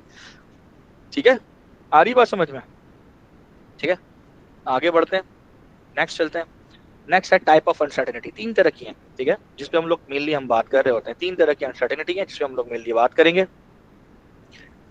अच्छा जी, पहली जो अनसर्टेनिटी हमारे पास है, पहली जो वैल्यू आती है, ठीक है, पहली जो है वो है एब्सोल्यूट अनसर्टेनिटी, यानी बेसिकली एब्सोल्यूट अनसर्टेनिटी यानी डेल्टा एक्स। ठीक है, the measured value and actual value, उसका डिफरेंस जो है ये आपका क्या देगा, डेल्टा एक्स। ठीक है, दूसरी को हम फ्रैक्शनल और रिलेटिव अनसर्टेनिटी कहते हैं। उसमें इसी डेल्टा एक्स को आपने क्या करना है, ओरिजिनल वैल्यू से, एक्चुअल वैल्यू से आपने डिवाइड कर देना है। ठीक है, आपने इसको डिवाइड कर देना है। So this is called fractional uncertainty. Fractional uncertainty आपको इन्फॉर्मेशन क्या देती है, यानी कि आप निकालते कैसे हैं, एब्सोल्यूट अनसर्टेनिटी को डिवाइड करते हैं मेजर्ड वैल्यू से। ठीक है, अच्छा, अब ये इन्फॉर्मेशन क्या देता है, ये आपको इन्फॉर्मेशन देता है कि 1 यूनिट में से, यानी कि एक में से कितने चांसेस हैं कि उसमें अनसर्टेनिटी हो। 100 में से नहीं देती। परसेंटेज अनसर्टेनिटी की बात करेंगे तो परसेंटेज अनसर्टेनिटी आपको आउट ऑफ 100 वैल्यू निकाल कर देगा। ठीक है, मिसाल के तौर पर परसेंटेज अनसर्टेनिटी का क्या मतलब, अगर कोई वैल्यू 7% आ रही है तो आउट ऑफ 100 7% उसमें अनसर्टेनिटी मौजूद है। ठीक है, और अगर इसकी बात करूं, इसमें 0.7 आ रहा है, इसका मतलब 1 में से 0.7 है। आ रही बात समझ में? सो में काउंट कर लो कि 1 में से 0.7 जो है ये चांसेस हैं उसकी अनसर्टेनिटी होने के। क्लियर है? सो तीन चीजें हैं, एक एब्सोल्यूट अनसर्टेनिटी है, फ्रैक्शनल है, और तीसरी परसेंटेज अनसर्टेनिटी है। ठीक है, आ रही बात समझ में? फ्रैक्शनल क्या है, absolute divide by measured value, और परसेंटेज क्या है, absolute divide by measured value multiply by 100। ठीक है, अच्छा, अब इसके कुछ रूल्स हैं, जल्दी से जरा वो रूल समझ लेते हैं हम लोग। ठीक है, रूल्स हमने क्या पढ़े थे रूल्स में, कि दो अगर फर्स्ट करो इक्वेशन आपकी है z is equal to x plus minus y, इस फॉर्मेट में। ठीक है, अच्छा, क्या मतलब इस फॉर्मेट का, मैंने एग्जांपल के तौर पे आपको बताया था, जैसे सर्किट्स में होता है कि दो रजिस्टर दिए हुए सीरीज के अंदर, तो आपने उनका अगर कॉम्बिनेशन निकालना है, सो R1 प्लस R2 करेंगे। ठीक है, सो R1 रजिस्टर 1, R2 रजिस्टर 2, तो अगर इस तरह की इक्वेशन दी हुई है z is equal to x plus minus y, या तो प्लस में हो या माइनस में हो। ठीक है, तो अब इस सूरत में जब आपने अनसर्टेनिटी निकालनी है z के अंदर, यानी अगर फर्स्ट करो वो जो सर्किट है उस सर्किट के अंदर वो आपसे सवाल ये कर रहा है कि जो कंबाइन रेजिस्टेंस है या जो टोटल रेजिस्टेंस है आपकी RE, ठीक है, ये टोटल रेजिस्टेंस में अनसर्टेनिटी कैलकुलेट कीजिए, यानी डेल्टा RE कैलकुलेट कीजिए, ये कैलकुलेट करके दिखाइए, उस पूरे सर्किट की अनसर्टेनिटी निकालिए। तो आपको पहले R1 की अनसर्टेनिटी चाहिए, R2 की चाहिए, और दोनों को आप ऐड कर देंगे। कैसे ऐड करेंगे, delta R1 plus delta R2 आप ये ऐड कर देंगे, जैसे delta x plus delta y है, इसी तरह delta R1 plus delta R2 दोनों को ऐड कर देंगे, तो आपके पास क्या आ जाएगी, टोटल अनसर्टेनिटी आ जाएगी उसकी, खत्म। ठीक है, ये एग्जाम्पल दे रहा हूँ, लिंक कर रहा हूँ। दूसरे ऑप्शन के अंदर, ठीक है, जैसे फॉर एग्जांपल मोमेंटम का कॉन्सेप्ट हो सकता है। ठीक है, और दो प्रोडक्ट के फॉर्म में दो वैल्यूज आ गई, जैसे momentum momentum equals to mass into velocity. ठीक है, अब कोई ऑब्जेक्ट है स्पीड ऑफ लाइट के करीब करीब मूव कर रहा है, तो उसके मास में अनसर्टेनिटी गिवन है। ठीक है, ठीक है, और उसकी जो वेलोसिटी है उसमें अनसर्टेनिटी गिवन है। तो अगर इस तरह का सीन मौजूद है, ठीक है, इस तरह की इक्वेशन मौजूद है, तो अब आप उसमें क्या करोगे, डेल्टा z अपॉन z करोगे, यानी कि ये जो z है delta z upon z is equal to delta x upon x plus delta y upon y। ठीक है, सिमिलरली डिवीजन में भी ऐसे ही करोगे आप, इक्वेशन बिल्कुल सेम बनेगी। मल्टीप्लिकेशन में क्या होगा, मल्टीप्लिकेशन में या डिवीजन में अगर आपके पास यहाँ पे पावर है, पावर कुछ भी हो, पावर आपकी कुछ भी हो, -1 हो, -2 हो, ठीक है, इसके अलावा कोई 0 हो, +1 हो, +2 हो, कोई भी आपकी पावर हो, कोई मसला नहीं है।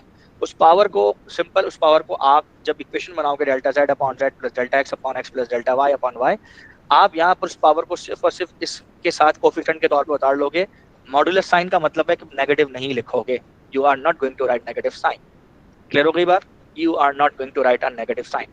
क्लियर है, नेगेटिव साइन नहीं लिखेंगे, नहीं लिखेंगे, नहीं लिखेंगे, फिर कह रहा हूँ।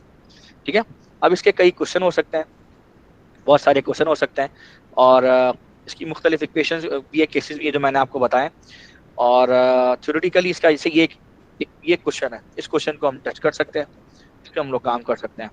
ठीक है, आओ जरा इस क्वेश्चन को हम टच करते हैं, देखते हैं क्या है क्या नहीं है। ठीक है, और आगे भी बहुत सारे क्वेश्चंस हैं, तो आपकी मर्जी, आप कोई भी क्वेश्चन ट्राई करो, लेकिन मैंने काफी सारे क्वेश्चन दिया। जैसे एक क्वेश्चन है, winter 23 paper 2 variant 3 question number 1 part B. ठीक है, a uniform cylinder has a diameter D, length, uniform cylinder है, उसका डायमीटर डी है, लेंथ एल है, मास एम है, the density rho of the cylinder is given by this. ठीक है, figure table 1.2 shows a table obtained from experiment to determine the density of the cylinder. ठीक है, calculate the percentage uncertainty in D and L, write your answers in table 1.2। सबसे कह रहा है, सबसे पहले कह रहा है कि परसेंटेज अनसर्टेनिटी निकालो, किसमें, डी में।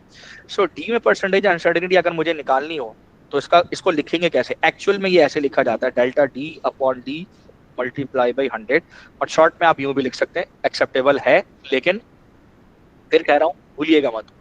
ठीक है, अगर आपने इसको परसेंटेज अनसर्टेनिटी में लिखना है तो सबसे पहले आप कैसे लिखेंगे? तो ये जो फर्स्ट वाली वैल्यू है ये एक्चुअल वैल्यू है, ये डिनोमिनेटर में लिखेंगे, ये डेल्टा डी की यानी एब्सोल्यूट वैल्यू है। ठीक है, एब्सोल्यूट अनसर्टेनिटी है। सो ऊपर 0.1 डिवाइडेड बाय 26.2 मल्टीप्लाई बाय 100, 0.38%। सो वैसे तो राउंड ऑफ हो गया 0.4% हो जाएगी, लेकिन उसको हम अभी कुछ भी नहीं करेंगे। ठीक है, और हाँ, सिग्निफिकेंट फिगर्स देख लो, ये 3 सिग्निफिकेंट फिगर में, ये 1 में, तो आपकी मर्जी है। ठीक है, वैसे तो ये बेहतर ऑप्शन यही है कि अगर इसने 1 सिग्निफिकेंट फिगर दिया हुआ है तो आप इसको भी राउंड ऑफ करके 1 पे ही कर लो, 0.4% कर दो। यार है, सारी बात समझ में? इसको देखते हुए फैसला लेना है आपने, ये आपके ऊपर डिपेंड करता है। वैसे अगर ये इस तरह से मामला नहीं होता तो फिर हमारे हाथ में होता कि हम हमारे हाथ में होता कि हम एब्सोल्यूट अनसर्टेनिटी के हिसाब से अपना सिग्निफिकेंट फिगर तय करें या इसके हिसाब से तय करें। ज्यादा अच्छा होता है कि एब्सोल्यूट अनसर्टेनिटी के हिसाब से तय करो। ठीक है, ज्यादा अच्छा होता है, एक्चुअल वैल्यू को छोड़ दो, एब्सोल्यूट अनसर्टेनिटी के हिसाब से तय करो। और एक और बात बता दूं कि अक्सर क्वेश्चन में देखा गया है कि एब्सोल्यूट अनसर्टेनिटी और एक्चुअल वैल्यू में, सिमिलरली परसेंटेज अनसर्टेनिटी और एक्चुअल वैल्यू में एक सिग्निफिकेंट फिगर का डिफरेंस होता है। यहाँ 2 है, यहाँ 2 है। वैसे ज्यादातर क्वेश्चन में देखा गया एक सिग्निफिकेंट फिगर का डिफरेंस होता है, ज्यादा नहीं होता। अगर ये 2 में है तो ये 1 में होगा, अगर ये 3 में है तो ये 2 में होगा। ये देखा गया, ये ऑब्जर्व किया गया। ठीक है, तो बहरहाल, और ये वाली बात है। ठीक है, उसके अलावा इंस्ट्रूमेंट पे भी डिपेंड करता है, वो एक अलग कहानी है, उसको फिर हम रहने देते हैं। अच्छा, एल के अंदर अगर परसेंटेज अनसर्टेनिटी निकालनी है तो एल के अंदर अगर देखें तो एल का मतलब क्या है? Delta L upon L multiply by 100। जी, क्या वैल्यू आएगी? 1 डिवाइडेड बाई 162 मल्टीप्लाई बाई 100। जी, कोई मुझे बताएगा? 0.61। 0.61%। क्लियर है? ठीक है, 0.61% का मतलब है 0.6%, 0.6%। ठीक है, तो वहां पर से भी हटा देते हैं 0.6%। ठीक है, अब क्या सवाल कर रहा है? Calculate the density of the cylinder given your answer to 3 significant figure.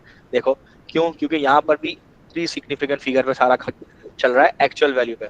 So 4m upon pi D square L, so 4m upon pi D square L. Clear? So 4 multiply by 1 second, 4m। ठीक है, upon 4m, m कितना है? 247, 247, 247। अब ये 247 किसमें इसने बोला है? किलोग्राम में। तो मैं बेहतर यही है इस ग्राम को किलोग्राम में कन्वर्ट कर दूं, तो पावर -3 लगा दूं यहाँ पे।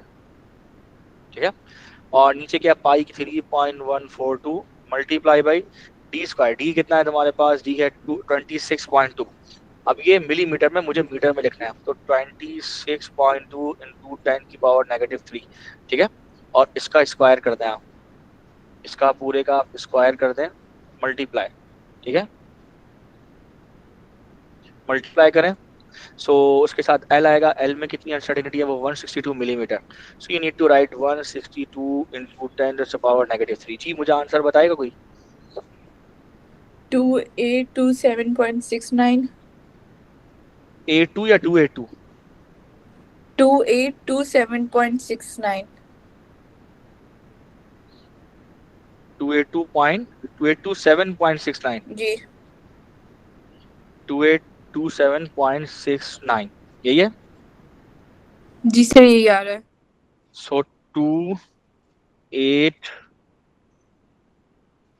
27 को 30 2 8 3 0 कर देंगे इसको। 3 सिग्निफिकेंट फिगर हो गया, सही है ना। 27 को 30 कर दिया, 3 सिग्निफिकेंट फिगर हो गया, खत्म कहानी। और क्या चाहिए आपको। सो यही बोला उसने। So 2830 kilogram per metre cube हो गया। तो कह रहा है calculate the percentage uncertainty in the density. ठीक है, calculate the percentage uncertainty in the density. So density में you need to calculate percentage uncertainty. कैसे निकालेंगे। अब शॉर्टकट वाली टर्म लिख देता हूँ, वो भी ठीक है। और पहले तो एक्चुअल लिख देता हूँ। ठीक है, ये लिखना है आपने। ठीक है, इज इक्वल टू, रुक जाइए, पहले एब्सोल्यूट में, पहले रिलेटिव वाली इक्वेशन बना लीजिए, बाद में मल्टीप्लाई पे 100 कर देगा। अब आपके पास इक्वेशन में क्या है, 4 है, इसको नहीं लिखेंगे, पाई को नहीं लिखेंगे, m upon D square L लिखेंगे। सबसे पहले यहाँ पर क्या आ जाएगा आपके पास। ठीक है, m upon delta m upon m plus delta d upon d plus delta l upon l। Clear. So यहाँ पर ये आंसर 2 आ जाएगा, मतलब सॉरी, यहाँ पर ये कोफिशिएंट हम 2 लगा देंगे। क्लियर। अब दोनों साइड पे मल्टीप्लाई पे 100 कर दो, यहाँ पर भी 100 से मल्टीप्लाई कर दो। ठीक है, और उसके बाद आप सारी वैल्यूज यहाँ पर रख दो। ठीक है, अब जो भी सारी वैल्यूज हैं, डेल्टा एम की वैल्यू। ठीक है, अच्छा अब एक चीज, सब परसेंटेज में तो मैं फजूल में ये काम करूंगा नहीं, सबका हमने परसेंटेज ऑलरेडी निकाला हुआ है। परसेंटेज निकाला हुआ है तो मैं सबको यहाँ पे ऑलरेडी 100 से मल्टीप्लाई यहाँ पर करवा देते हैं। सो इसको भी मल्टीप्लाई पे 100 कर देते हैं। ठीक है, इसको भी 100 से, इसको भी 100 से, शॉर्टकट में भी कर सकते हैं, वो भी बता देता हूँ। दूसरा तरीका अल्टरनेटिवली क्या है कि आप इतना लंबा चौड़ा ना करें, आप सिंपल परसेंटेज, ठीक है, डेंसिटी लिखें, यहाँ पे परसेंटेज एम लिखें प्लस, ठीक है, 2 लिखें, परसेंटेज डी लिखें प्लस, ठीक है, परसेंटेज एल लिखें, कहानी खत्म। उसके समझ में आ जाएगा आप लिखना क्या चाह रहे हैं, दैट्स इट। ठीक है, आ रही बात समझ में। अब आप देख लें यहाँ पे, सो परसेंटेज एम क्या है, वो आप परसेंटेज एम देखें, एम का परसेंट कितना दिया हुआ है आपको, 0.4% है। सो आप 0.4% कर दें। ठीक है, प्लस 2 मल्टीप्लाई बाई डी की परसेंट कितनी है, 0.4 है, डी की 0.4 है। ठीक है, प्लस उसका कितना है, 0.6 है। ठीक है, तो 0.4 0.8 0.8 और 0.6, 1.8। जी 1.8%। तो आपकी जो परसेंटेज आया डेंसिटी में, अनसर्टेनिटी में, वो कितनी आई, 1.8%। खत्म कहानी, क्या चाहिए आपको। क्लियर है, समझ आ गई सबको। ठीक है, सर जी जी जी, माला बोलिए। क्वेश्चन मैं just wanted to ask you, significant figures में द वैल्यू लिखनी होती है, तो अगर आंसर फॉर एग्जांपल 28.27 27.69 आ रहा है, तो हम इसको लाइक 10 टू पावर के फॉर्म में लिख सकते हैं। बिल्कुल लिख सकते हैं, बिल्कुल लिख सकते हैं, लेकिन 3 सिग्निफिकेंट फिगर में जाए। जैसे 2.83 इंटू 10 की पावर कर दें आप, कोई टेंशन नहीं। Okay sir. 2.83 इंटू 10 की पावर कर दें, कुछ भी कर दें, 10 की पावर कितनी होगी, 3 होगी, कर दें आप, बिल्कुल कर सकते हैं, ओके एक्सेप्टेबल है। सर। वो भी है, ये भी है, दोनों ठीक है। ठीक है, लिख लो, नोट कर लो अपना। लास्ट हमारा चैप्टर, लास्ट जो टॉपिक है इस चैप्टर का, वो है वेक्टर। ठीक है, let's talk about the vectors operation. और वेक्टर्स ऑपरेशन के ऊपर हम बात करते हैं। देखो, पहली बात है कि वेक्टर वो क्वांटिटीज है जिनमें डायरेक्शन होती है मैग्नीट्यूड और यूनिट के साथ साथ। ठीक है, वेक्टर्स को डायरेक्टली ऐड सब्ट्रैक्ट नहीं कर सकते, 2 + 2 4 नहीं कर सकते, ये नहीं हो सकता, ये हरगिज नहीं हो सकता कि अगर आप 10 किलोमीटर 10 किलोमीटर जो है वो नॉर्थ की तरफ गए, उसके बाद आप 5 किलोमीटर 5 किलोमीटर बल्कि 10 किलोमीटर नहीं करें, लेट्स से कि आप जो है, दोबारा से कर लेते हैं, फॉर एग्जांपल आप 8 किलोमीटर नॉर्थ की तरफ गए। ठीक है, उसके बाद आप ईस्ट की तरफ चले गए 6 किलोमीटर। तो अगर मैं आपसे कहूँ कि टोटल डिस्टेंस कितना कवर किया, तो आप 8 + 6 बोल के टोटल डिस्टेंस तो बता सकते हैं, लेकिन मुझे टोटल डिस्प्लेसमेंट नहीं बता सकते। आप ये नहीं बता सकते कि आप एक्चुअल पॉइंट से, एक्चुअल पोजीशन से आप कितना दूर खड़े हैं। आप मुझे ये हरगिज नहीं बता सकते। आप नहीं बता सकते कि एक्चुअल पॉइंट से आप जहाँ से आप चले, इनिशियल पॉइंट, वहां से फाइनल पॉइंट आपका कितना दूर है। आप ये जरूर बता सकते हैं आपने डिस्टेंस कितना कवर किया। तो जो आपकी हेल्थ वॉच होती है ना, स्मार्ट वॉच, वो आपको ये बताती है आपने टोटल डिस्टेंस कितना तय किया, वो आपको ये नहीं बताती कि टोटल डिस्प्लेसमेंट कितना है। अगर आप 2 किलोमीटर दूर चले गए घर से निकल के, और आप जानना चाहते हैं कि आप घूम रहे हैं पार्क में, तो आप जानना चाहते हैं आप घर से कितना दूर है, तो वो ये नहीं बताएगा घर से कितना दूर है, वो ये बताएगा आपने कितना डिस्टेंस तय किया, डिस्प्लेसमेंट नहीं बताएगा। आ रही बात समझ में? ये मैं आपको बड़ी इंपॉर्टेंट बात बता रहा हूँ। सो इसके लिए हमें फिर वेक्टर्स ऑपरेशन चाहिए होता है। क्लियर? अच्छा, अब वेक्टर को हम directly add subtract multiply divide नहीं कर सकते, उसके कुछ रूल्स हैं। हमारे सिलेबस में सिर्फ एडिशन है और इसके अलावा कुछ भी नहीं है, वरना वेक्टर्स की मल्टीप्लिकेशन भी होती है, वेक्टर की डिवीजन भी होती है, ये दोनों चीजें होती हैं। वेक्टर को डिफरेंशिएशन भी होती है। हाय हाय हाय, जिन्होंने डिफरेंशिएशन और इंटीग्रेशन पढ़ी है उनको आइडिया होगा, वेक्टर में डिफरेंशिएशन भी होती है, वेक्टर में इंटीग्रेशन भी होती है। और वेक्टर की इंटीग्रेशन नॉर्मल इंटीग्रेशन से ज्यादा खतरनाक है, क्योंकि मसला ये है कि वेक्टर की इंटीग्रेशन में फिर सिंगल इंटीग्रेशन नहीं, डबल ट्रिपल इंटीग्रेशन भी होती है, एक साथ साथ 3 इंटीग्रल के शेप्स आते हैं। तो वेक्टर बहुत वास्ट फील्ड है। तो मैं आपको बताऊं, आपके सिलेबस में सिर्फ वेक्टर की एडिशन या उसका सब्ट्रैक्शन है, बस दैट्स इट। इससे ऊपर कुछ भी नहीं है और हमने इसी तक रहना है। अच्छा, अब इसके 2 मेथड मैंने बताए थे। पहला मेथड तो आपका ग्राफिकल मेथड है, दूसरा ट्रिग्नोमेट्रिक है। ठीक है, ग्राफिकल मेथड जरा समझ लीजिए। ग्राफिकल मेथड में एक है 2 वेक्टर अगर आपको गिवन है, ठीक है, मिसाल के तौर पे मैंने एग्जांपल दी थी कि एक हुक है, ठीक है। अक्सर ये होता है कि शादी वादियों में तंबू लगते हैं, कैनोपी लगती है, उसमें रस्सियां निकलती हैं। मैंने एग्जांपल दी थी, एक रस्सी यहाँ से एक रस्सी यहाँ से बनती है, ठीक है। सो एग्जैक्टली ये वही सिचुएशन है। ये 2 वेक्टर्स हैं, एक वेक्टर 1 एक वेक्टर 2। ये फोर्स हो सकती है, फोर्स वेक्टर 1, ये फोर्स वेक्टर 2। दोनों के एंगल दिए हुए θ1 θ2। अब मैं आपसे बोलूं कि अगर मैं इन दोनों कॉर्ड्स को हटाकर एक सीधी या सिंगल कॉर्ड लगाऊं तो उसका एंगल क्या होगा और उसमें कितनी टेंशन होगी, वो कितनी झेलेगी। तो सिमिलरली इन 2 रस्सियों को हटा के अगर मैं तीसरा वेक्टर बनाना चाहूँ, ठीक है, तो वो तीसरा वेक्टर जो होगा वो कैसे बनेगा, और वो तीसरे वेक्टर की क्या वैल्यू होगी, और तीसरे वेक्टर कितने एंगल पर होगा, वो एंगल पता करो। ये इस तरह का सवाल है।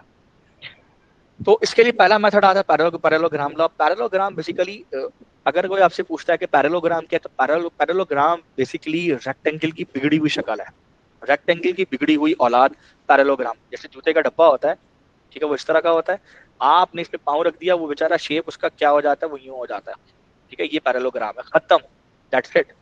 इसकी भी 2 अपोजिट साइड आपस में इक्वल होती हैं, इसकी भी 2 अपोजिट साइड्स आपस में क्या होती हैं, इक्वल होती है, लेकिन इसका एंगल 90 है, सारे एंगल इसके 90 हैं, इसके एंगल 90 नहीं है। Is it clear? समझ में आ रही है बात? सो ये पैरेललोग्राम। अब आपको पैरेललोग्राम बनाना है तो बनाने के लिए इसके पैरेलल एक लाइन ड्रॉ करनी पड़ेगी, ठीक है। उसके लिए सेट स्क्वायर का इस्तेमाल करें। Set square, you know that set square क्या होता है, ठीक है। तो इसके पैरेलल एक लाइन बना दें, इसके पैरेलल एक लाइन बना दें, तो अभी पैरेललोग्राम बन गया। तो इसके डायगोनल्स को आपस में मिला दें, तो ये आपका रिजल्टेंट हो जाएगा। एक तरीका कार तो ये है, ठीक है, ठीक है। और ये करने के लिए आपको जाहिर है कि सारी स्केल डायग्राम करनी पड़ेगी, स्केल लेना पड़ेगा। मिसाल के तौर पे उसने दिया हुआ है 100 न्यूटन, ठीक है, वेक्टर 1 या फोर्स 1 उसने 100 दी हुई है, फोर्स 2 जो है उसने 50 न्यूटन दी हुई है। तो आपको स्केल चूज करना पड़ेगा कि स्केल में क्या चूज करेंगे आप। लेट्स सपोज के 10 न्यूटन इक्वल टू 1 सेंटीमीटर, तो 50 newton is equal to 5 centimetre, तो 500 newton is equal to, sorry 100 newton is equal to 10 centimetre. Clear है? तो इस तरह से चूज करके आपने स्केल करके उसको डायग्राम को बनाना पड़ेगा।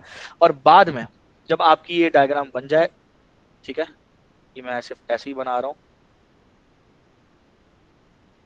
ठीक है,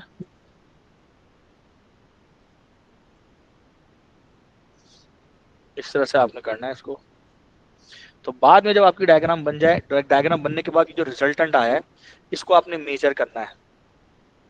तो आप इसको मेजर कर लोगे, तो मेजर करने के बाद अल्टीमेटली क्या होगा, मेजर करने के बाद आपको भी पता है, जब आप ये मेजर कर लोगे तो मेजर करने के बाद जो भी वैल्यू आएगी वो सेंटीमीटर में ही आएगी। किस में आएगी भाई? सेंटीमीटर में ही आएगी वो वैल्यू। अच्छा, वो वैल्यू जब सेंटीमीटर में आएगी तो क्या करें, मिसाल के तौर पर वो वैल्यू, फॉर एग्जाम्पल समझाने के लिए कह रहा हूँ कि लेट सपोज वो वैल्यू आ रही है, ये जो आर की वैल्यू आपने मेजर की है, मेजर करने पर ये वैल्यू आ रही है, सपोज दैट 13 सेंटीमीटर आ रही है, ठीक है। कितनी वैल्यू आ रही है, फर्स्ट करो 13 सेंटीमीटर आ रही है। अब क्या करें, तो आपको पता है 1 सेंटीमीटर 10 के बराबर, तो 13 मल्टीप्लाई बाई आपका करोगे 10, तो ये 130 हो जाएगा फिर से। सो आपका फाइनल आंसर जो कोट होगा वो 130 न्यूटन कोट होगा। और उसके साथ फिर डी रखना है आपको, ठीक है, और डी रखना है, और डी रखने के बाद आपने यहाँ से इसकी मेजरमेंट करनी है, एंगल की मेजरमेंट करनी है। आप बता देंगे कि आप हॉरिजॉन्टल मेजर कर रहे हैं, ठीक है। अच्छा, एक सेकेंड, आप हॉरिजॉन्टल मेजर कर रहे हैं या वर्टिकल मेजर कर रहे हैं, ठीक है। वैसे अच्छा तरीका है कि बेयरिंग्स की तरह चलिए। ओ लेवल्स आपने पढ़ा है, सो ओ लेवल्स में हमेशा बेयरिंग का कॉन्सेप्ट होता है। सो आप कोशिश कीजिए कि इसको बेयरिंग की तरह लेके चलिए, यानी वर्टिकली एंगल मेजर कीजिए, कोशिश ये कीजिए, ठीक है। लेकिन अगर आप हॉरिजॉन्टल भी मेजर करते हैं एक्सेप्टेबल है, कोई मसला नहीं है आप, ठीक है। आप वर्टिकली बताएंगे तो बेसिकली आप नॉर्थ से बता रहे होंगे और किस डायरेक्शन में, क्लॉकवाइज डायरेक्शन, ऐसे ही होता है बेयरिंग क्लॉकवाइज। सो आप नॉर्थ से क्लॉकवाइज डायरेक्शन में वो एंगल कोड कर रहे होंगे। Is it clear? समझ में आ रही है बात? ठीक है, समझे बच्चे? ये कहाँ चले गए मेरी कॉम? क्या हो गया भाई? क्या हो गया भाई? अच्छा, तो ये एक हो गया। सेकंड आपका आता है हेड टू टेल रूल। ये भी अच्छा है। हेड टू टेल रूल में क्या कहानी होती है वो भी समझ लीजिएगा। हेड टू टेल रूल में ये सीन है कि यही दो वेक्टर्स आपको गिवन है, ठीक है। अब इन दो, अब स्केल कैसे चूज करेंगे ये एक सवाल है। जो स्केल वैसे ही चूज करेंगे जैसे हमने पहले किया था, यानी कि 10 newton is equal to 1 centimetre, उसी तरह से स्केल चूज करेंगे। V1 बनाएंगे, V2 बनाएंगे, एंगल उसके सारे रखेंगे। ये कर लिया हमने। अच्छा, अब करेंगे कैसे सर, समझिएगा। सबसे पहला काम तो ये है, स्केल चूज करने के बाद सबसे पहले आपने V1 ड्रॉ किया एक एंगल लेके, ठीक है। लेट्स से V1 आपका, फिर मैं कह दूं V1 आपका था 100 न्यूटन और वो इक्वल है 10 सेंटीमीटर के, ठीक है। और V2 जो है वेक्टर 2 वो आपका 15 न्यूटन है, वो है 5 सेंटीमीटर के। क्लियर? आ रही बात समझ? और उन दोनों के एंगल दिए हुए, थीटा 1 सपोज दैट आपको दिया हुआ है 30 डिग्री और थीटा 2 आपको गिवन है सपोज दैट 60 डिग्री, ठीक है। 60 डिग्री गिवन है। अब यहाँ आपने 30 डिग्री पे रखकर और ये जो लाइन आपने ड्रॉ की है ये आपने 10 सेंटीमीटर की लाइन ड्रॉ कर दी यहाँ पे खत्म। यानी ये वाली पहली लाइन यहाँ ड्रॉ कर दी आपने 30 डिग्री पर रखे, यहाँ पर ये 10 सेंटीमीटर की लाइन ड्रॉ कर दी, खत्म। Step number 1।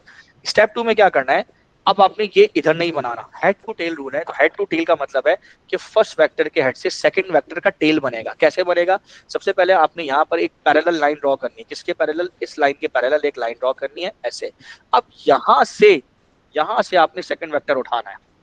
अब यहाँ से क्या करना है, अपना सेकंड वेक्टर उठाना है ब्लू वाला, ठीक है।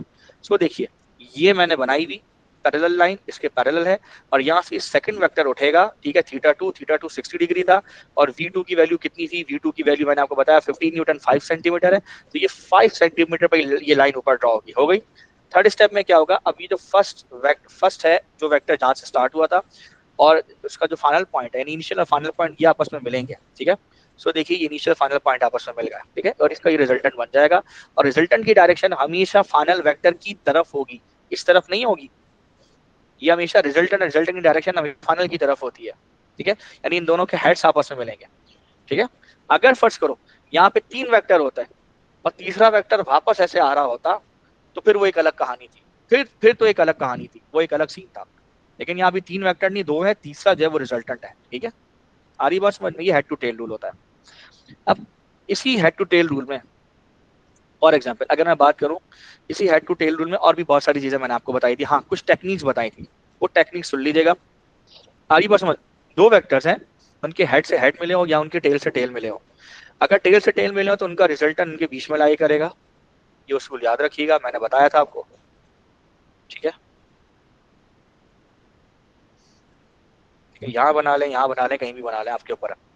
तो उनका रिजल्टेंट यहाँ लाई करेगा, ठीक है।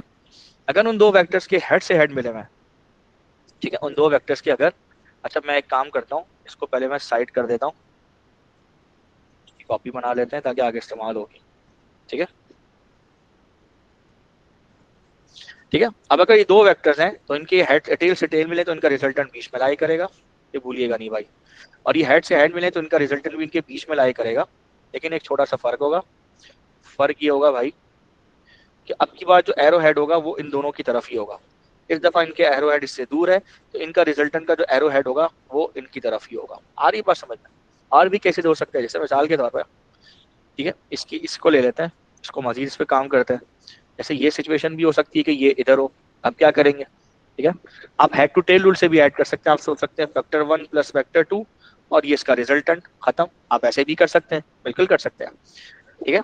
और दूसरा अल्टरनेटिव मेथड ये हो सकता है कि आप क्या करें, अगर इस तरह का क्वेश्चन गिवन है ना, आप इसको उठाएं यहाँ शिफ्ट कर दें थोड़ी देर के लिए, यानी इसको पैरेलल शिफ्ट कर दें यहाँ पर। अब सोचें रिजल्टेंट कैसे बनेगा। मैंने आपको बताया था रिजल्टेंट बीच में होगा, रिजल्टेंट का शेप आपको मिल गया, ठीक है। रिजल्टेंट का शेप आपको मिल गया, किस डायरेक्शन में, इस डायरेक्शन में रिजल्टेंट होगा, मिल गया आपको। आप उसको दोबारा इसकी ओरिजिनल पोजीशन पे लेकर आ जाइए, ऐसे कर लीजिए दोबारा। आप यूं भी कर सकते हैं, वैसे भी कर सकते हैं, दोनों ठीक है। क्लियर है? आ रही बात समझ में? जी बच्चों, समझ में आया नहीं आया? जी सर, आ गया। ठीक है। इस तरह की कई छोटी छोटी चीजें थी जो मैंने शुरू में आप लोगों को बताई थी। ठीक है, बहुत कुछ बताया था। और अक्सर वो आपसे दो वेक्टर्स ऐड करना होता है तो वो अक्सर वो उन दोनों का डिफरेंस भी पूछ लेता है। अक्सर ऐसा भी होता है, जैसे कि इस क्वेश्चन में आई थिंक ये है, वो अक्सर डिफरेंस भी पूछ लेता है। इस तरह के पार्ट्स भी होते हैं। ठीक है जनाब, ये क्वेश्चन देख लीजिए। The diagram show the two coplanar forces. अच्छा, इसके ऊपर मैंने यहाँ पर ये बताया हुआ भी है। ठीक है, अब इसको जरा देख लीजिए। हाँ, ये क्वेश्चन है, ये प्रॉब्लम है। वो कह रहा है कि what if the vectors are given in a way that, वो आपसे कहे कि वेक्टर गिवन है, negative v1 plus v2 given है और उनका चेंज निकालना है। तो चेंज कैसे निकालेंगे आप? ठीक है, फॉर एग्जाम्पल दो वेक्टर्स गिवन है, ये प्रॉब्लम है। ये वेक्टर 1 है, ये वेक्टर 2 है। जरा ध्यान से देखना, और दोनों के टेल से टेल मिले हुए हैं। ठीक है, क्या मिले हुए हैं भाई दोनों के? बोलिए। टेल से टेल मिले हुए हैं। अब सबसे पहले हेड टू टेल से उन्हें ऐड करो। कैसे ऐड करें? पहले तो इस वेक्टर को बना लो, इस वाले को। मर्जी है, v1 को पहले बनाओ, v2 को पहले बनाओ, मर्जी है। ठीक है, सबसे पहले मैंने क्या किया, इस वाले वेक्टर को पहले यहाँ पर ड्रॉ कर दिया, यहाँ पे बना दिया। तो ये वेक्टर पहले बन गया इधर, ये वाला वेक्टर यहाँ पे बन गया पहले। ठीक है, आ रही बात समझ? तो जब ये ब्लू वाला वेक्टर, जब ये ब्लू वाला वेक्टर इधर बन गया, तो उसके हेड से दूसरा वेक्टर v1 जो है ये बना दिया। ठीक है, बना दिया, और ये रिजल्टेंट आ गया हमारा r।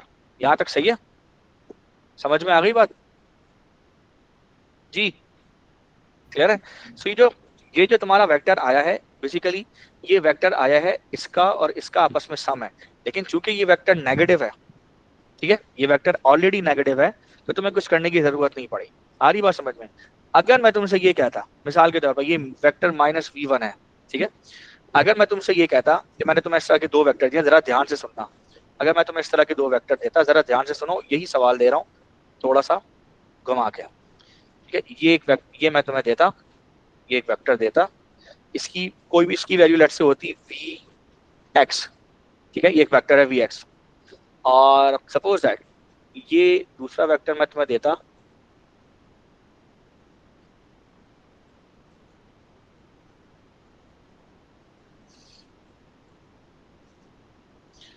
ये मैं तुम्हें देता वेक्टर vy। क्लियर है? आ रही बात समझ में? ये वेक्टर vx, ये वेक्टर vy। अगर मैं तुम्हें ये देता, मैं तुमसे कहता इनका रिजल्टेंट निकालो, तुम बोलते कोई मसले वाली बात नहीं सर, इसका रिजल्टेंट निकल जाएगा। कैसे निकलेगा? तुम पहले एक वेक्टर बना लो, ठीक है, तो पहले ये वेक्टर बना लो। ठीक है सर, ये बना लें। अच्छा, फिर क्या करें? फिर सर जी ये बना लें, ये इसके ऊपर से ऐसे बना लें। ठीक है, तो अब क्या करें भाई? अब जो है वो, अब क्या करें? अब ये आपका रिजल्टेंट बन गया, ये आपका रिजल्टेंट यहाँ से बन गया। हेड टू टेल तालियां होनी चाहिए, रिजल्टेंट बन गया। अच्छा जी, बहुत बहुत मुबारक हो, ये आपका रिजल्टेंट आर हो गया। सो ये क्या है? R, V R is equal to क्या बनता? V X plus V Y बनता। ठीक है, अच्छी बात है। अगर मैं आपसे कहूँ मुझे V Y minus V X का रिजल्टेंट चाहिए, यानी डिफरेंस चाहिए, चेंज चाहिए, यानी मुझे ये नहीं चाहिए, मुझे रिजल्टेंट निकाल के दो V Y minus V X का, डिफरेंस निकालो इन दोनों वेक्टर। अब क्या करूंगा? तो जरा देखो, इस सवाल में x के साथ नेगेटिव साइन है, तो x की डायरेक्शन को रिवर्स कर दो। क्या मतलब? अभी समझाता हूँ। ठीक है, अब x की डायरेक्शन रिवर्स करने का क्या मतलब, उसको समझना। उसका मतलब ये कि देखो, y तो तुम ऐसे ही बनाओगे, ठीक है, तुमने y तो ऐसे ही बनाया। अब x की डायरेक्शन ये है ना, ठीक है, x की डायरेक्शन यही है ना, यही रखो, ऐसे ही बनाओ। ठीक है, अब की बार x जो होगा वो ऐसे नहीं होगा। अब की बार जो x की डायरेक्शन होगी वो इधर नहीं होगी, अब की बार x की डायरेक्शन यहाँ होगी, उस तरफ होगी। क्लियर है? ये हो जाएगा -x। समझे नहीं समझे आप लोग? अब -x अब कैसे बनाओगे? अब ऐसे बनाएंगे कि इसको तो आप ऐसे ही बनाओ, इस वेक्टर को, और इसकी हेड से अब वेक्टर यहाँ बनेगा। आ रही बात समझ में? जब वेक्टर यहाँ बनेगा तो अब रिजल्टेंट किस तरफ जाएगा ये समझ लो।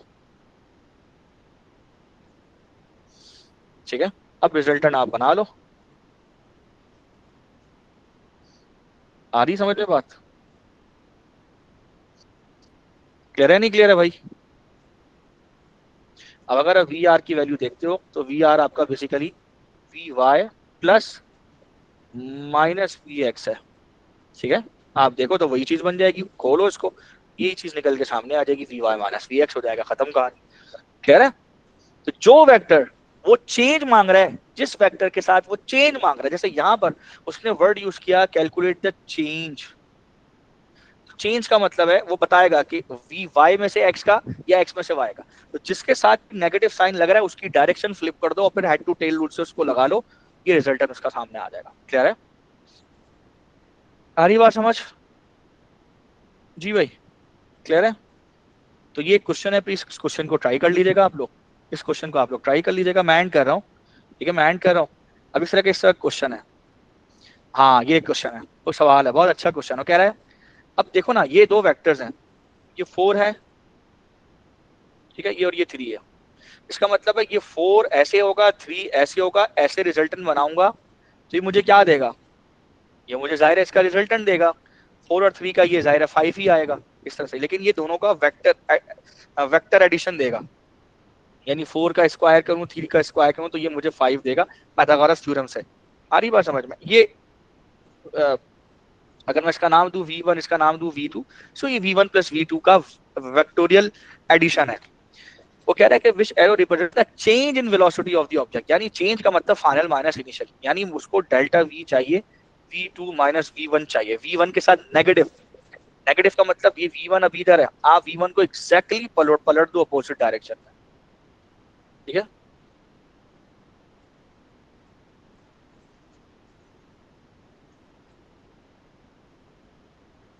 ठीक है।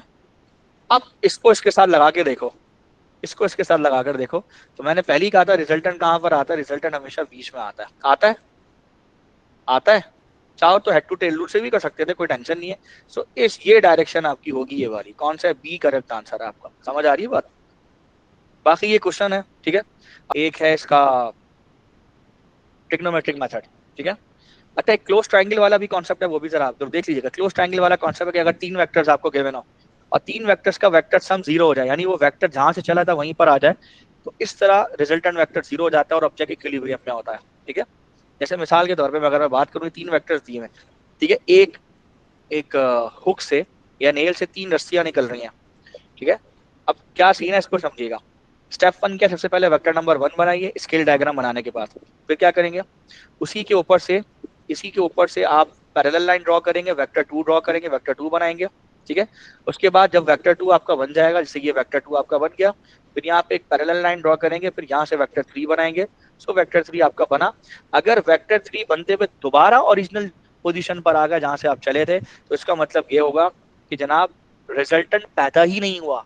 रिजल्टेंट पैदा तब होगा जब ये बीच में कहीं रुकेगा, यहाँ पे ये रुका ही नहीं है तो वापस आगे लग गया ओरिजिनल पोजीशन से, तो इसका मतलब है रिजल्टेंट पैदा ही नहीं हुआ, तो रिजल्टेंट 0 है और ये क्लोज ट्रायंगल है, तो ऑब्जेक्ट इक्विलिब्रियम में माना जाएगा। Is it clear? समझ में आ रही बात? ठीक है, लास्ट में आगे चल रहा हूँ इसको लेके। इस तरह के क्वेश्चन हो सकते हैं, ठीक है, जो मैंने बताए थे इससे रिलेवेंट क्वेश्चन हो सकते हैं। क्या street lamp is fixed to a wall by a metal rod and a cable? Clear? तो उसमें कह रहा है कि which vector triangle could represent the forces acting at the end of the rod at point P. Point P में, point P पे एक force downward है, एक फोर्स इधर है, तीसरी फोर्स आपकी इधर है। ठीक है, वैसे तो खैर ये फोर्स है, ये मानी जाएगी, और ये दो एक ये वाली वेट हो गई डाउनवर्ड, सो डाउनवर्ड है, ये डाउनवर्ड है, ये दोनों नहीं चली जाएंगी। ठीक है, आ रही बात समझ में? उसके बाद एक टेंशन है, ये रही टेंशन, तो टेंशन अपवर्ड होगी, पॉइंट पी की बात की है ना इसने। ठीक है, तो टेंशन अपवर्ड होगी, तो उस हिसाब से डी करेक्ट आंसर होगा। आ रही बात समझ में? डी होगा। अब आप सोचेंगे नहीं सर, टेंशन अपवर्ड है मान लिया, लेकिन टेंशन का कंपोनेंट तो अंदर जा रहा है, टी एक्स, तो ये हॉरिजॉन्टल फोर्स तो बाहर आ रही है। ऐसा क्यों है? इसलिए कि मैंने आपको पहले भी बताया था कि जब टेंशन की बात हो जाती है तो उसके कंपोनेंट की बात नहीं करते, उसके कंपोनेंट की बात नहीं करेंगे, और सिमिलरली जब कंपोनेंट की बात हो रही होगी तो टेंशन की बात नहीं करेंगे। तो सवाल है सर, फिर ये जो फोर्स यहाँ से यहाँ आ रही है वो कौन सी फोर्स है? वो वॉल का रिएक्शन है जो उस पर पड़ रहा है जनाब, तो ये उसकी बात कर रहा है, ये वो वाली फोर्स है जो बाहर की तरफ आ रही है। इस तरह से ये आप देखिए, ये इक्विलिब्रियम वाली सिचुएशन बन रही है, क्लोज ट्रायंगल बन रहा है। समझ रहे नहीं समझ रहे आप? अच्छा, इसके बाद ट्रिग्नोमेट्रिक मेथड आता है। ट्रिग्नोमेट्रिक मेथड में आपको मैंने पहले भी बताया था कि एक तरीका ये होता है कि आप तमाम कंपोनेंट्स को ब्रेक कर दो, तमाम कंपोनेंट्स को ब्रेक कर दो, तमाम वैल्यू तमाम जो वेक्टर्स हैं उनको उनके कंपोनेंट्स में ब्रेक कर दो। अब कंपोनेंट्स में कैसे ब्रेक करोगे इसको समझना। फर्स्ट करो, 3 वेक्टर्स दिए हैं v1 v2 और v3, तो सबको उनके साइन में, सबको उनके कॉस्ट में ब्रेक कर दो और सबके साइन वाले ऐड कर दो, सबके कॉस्ट वाले ऐड कर दो। और ऐड करने के बाद टोटल सबका साइन ऐड करोगे तो एक y कंपोनेंट बड़ा आएगा, वो vx कर लो। और सबके कॉस्ट वाले ऐड करोगे तो हॉरिजॉन्टल कंपोनेंट आएगा, उसको vx कर लो। वर्टिकल वाले को vy, हॉरिजॉन्टल को vx कर लो। और फिर उनसे पाइथागोरस थ्योरम लगा के उनका रिजल्टेंट कैलकुलेट कर लो, तो इस तरह से तुम्हारा रिजल्ट आ जाएगा। ये ट्रिग्नोमेट्रिक मेथड है, ठीक है। इसको रेजोल्यूशन ऑफ वेक्टर मेथड कहते हैं बेसिकली। इस मेथड को हम कहते हैं रेजोल्यूशन, इसे कहते हैं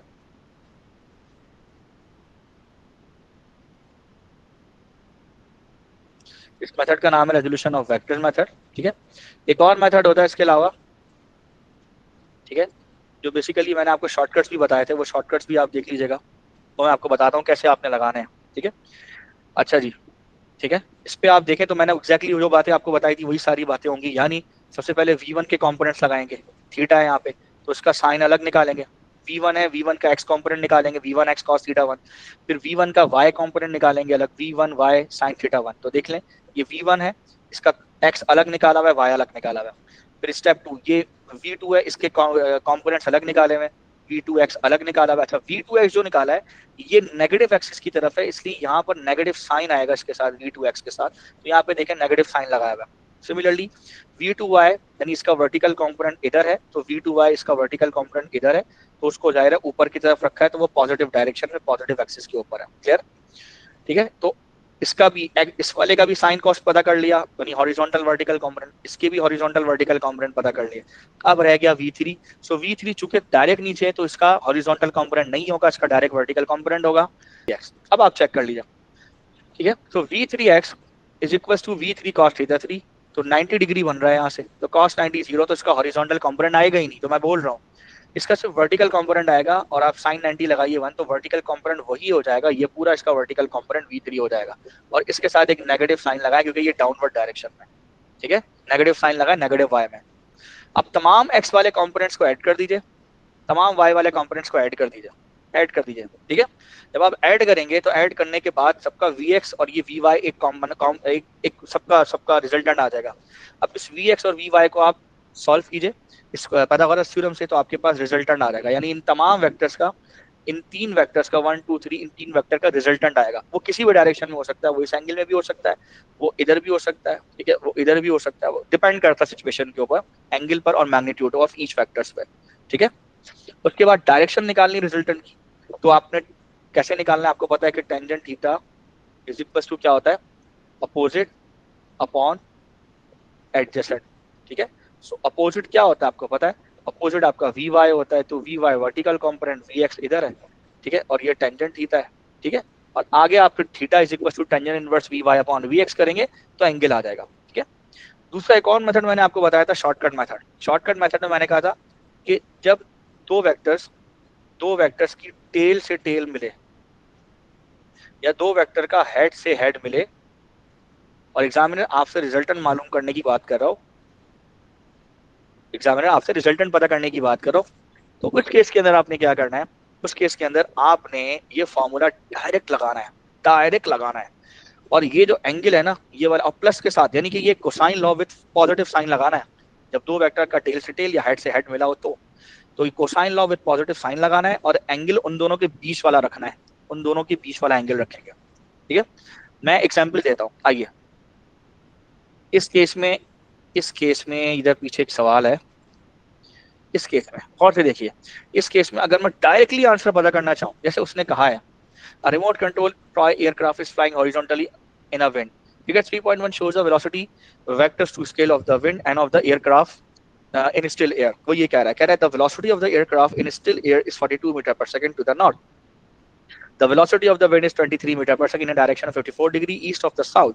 ठीक है, और determine the magnitude east of the south, basically इसकी बात कर रहा है, इस वाले की बात कर रहा है, ठीक है, ठीक है।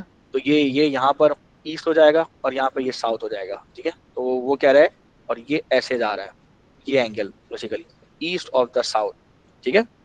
आगे बढ़िए ईस्ट से साउथ की तरफ, determine the magnitude of resultant velocity. आप डायरेक्ट भी कर सकते हो, लेकिन यहाँ पे डायरेक्ट मत करना, समझा रहा हूँ।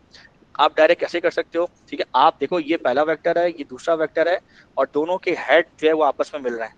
ये वेक्टर का हेड, इस वेक्टर का हेड, दोनों के हेड मिल रहे हैं। जब दोनों वेक्टर्स के हेड मिल रहे हैं तो आप डायरेक्टली आंसर निकाल सकते हो रिजल्ट चेक करने के लिए। कैसे? तो इसको V1 कह लो, इसको V2 कह लो, ठीक है। इन दो, अच्छा अब एंगल ये नहीं रखोगे, एंगल इन दोनों के दरमियान वाला एंगल रखोगे, बिटवीन एंगल रखोगे। शॉर्टकट बता रहा हूँ। सो 180 माइनस 54 कितना होता है? 126 जी। जी सर 126। ठीक है 126। अब आपने क्या करना है, अब आपने रिजल्टेंट निकालना है। तो रिजल्टेंट जब इसकी निकालनी है तो इसका मतलब है V1 का square plus 2V1 V2 cos of the angle between 1 2 plus V2 का स्क्वायर, और उसमें आपने क्या करना है, स्क्वायर रूट ले लेना है। ठीक है, ये आपने करना है। चले आए करते हैं। सो V1 का स्क्वायर कितना होता है? 23 का square plus 2 into 23 times 42 times cos of 126 degree plus V2 कितना है? V2 42 का स्क्वायर। ठीक है, आप ये शॉर्टकट में कर सकते हो, कोई पैरेललोग्राम लॉ किसी और दूसरी जगह जाने की जरूरत नहीं है, समझ के आंसर डायरेक्ट आपको मिल जाएगा। जी बताइए क्या आंसर है? जी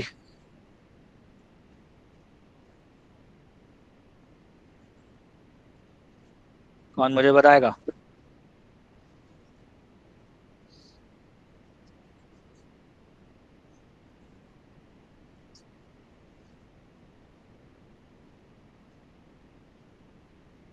Sir, 54.66. 54.66 मीटर पर सेकेंड, यानी 55 मीटर पर second. Two significant figure. Clear है? ये है रिजल्टेंट। क्लियर? ये आप डायरेक्ट एटलीस्ट एस्टिमेट कर सकते हो इससे, ये रिजल्टेंट है। और इसके एमसीक्यूज आते हैं, एमसीक्यूज में अपने डायरेक्ट काम ही करना है। बात समझ में आ रही है? ठीक है, वरना अगर आप तरीके से निकालने चलोगे भाई, तो तरीके से फिर आप बनाओ पैरेललोग्राम लॉ, बनाओ पैरेललोग्राम लॉ। ग्राम लॉ से भी कर सकते हो, वेक्टर ट्राइंगल से भी कर सकते हो। तीनों चीजें आपके पास अवेलेबल है अल्टरनेटिवली। अगर इससे नहीं करना चाहते तो ये 55 आ गया आपका। ठीक है, ठीक है 55 आ गया। ठीक है 55 आ गया। अब ये 55 मीटर पर सेकेंड आ गया। अब कैसे करना है आपने ये देख लो। अब करने के लिए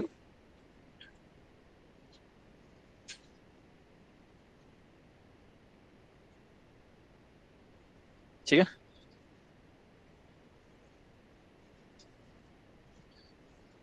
वेट,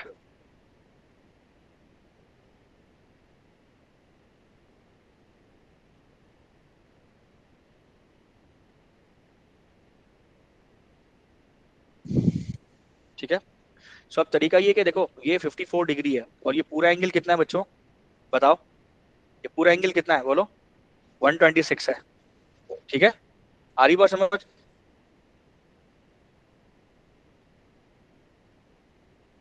ये वाला भी कितना होगा? 126 होगा।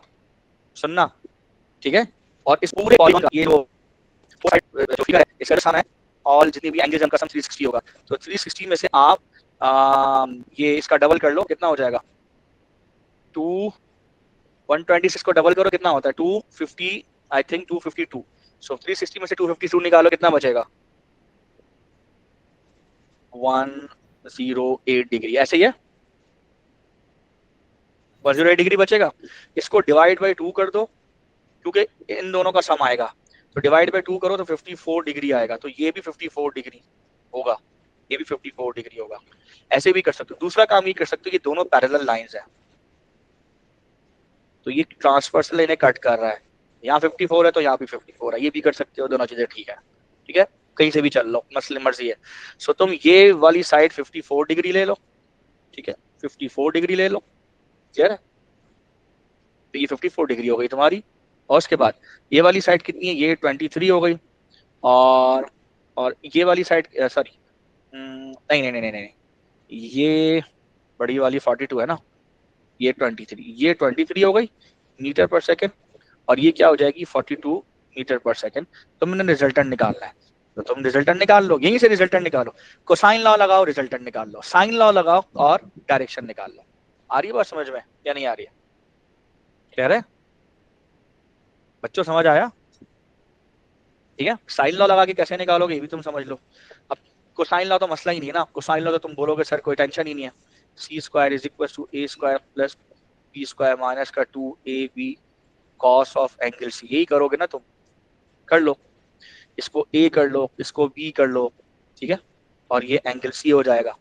सो अब की बार तुम जब करोगे तो ये हो जाएगा कितना, 23 का स्क्वायर प्लस 42 का स्क्वायर माइनस का 2 multiply by 23 multiply by 42 into cos of 54 degree. Clear? So तुम ऐसे करो और ऐसे निकालो। जब तुम इस तरह से काम करोगे सो देखो टोटल तुम्हारा सॉल्व करोगे और फिर इसका स्क्वायर रूट लोगे, स्क्वायर रूट लोगे, तुम्हारे पास वही आंसर आएगा जो पहले आया था, तकरीबन अप्रोक्सीमेटली 55 मीटर पर सेकंड, 2 सिग्निफिकेंट फिगर में। क्लियर?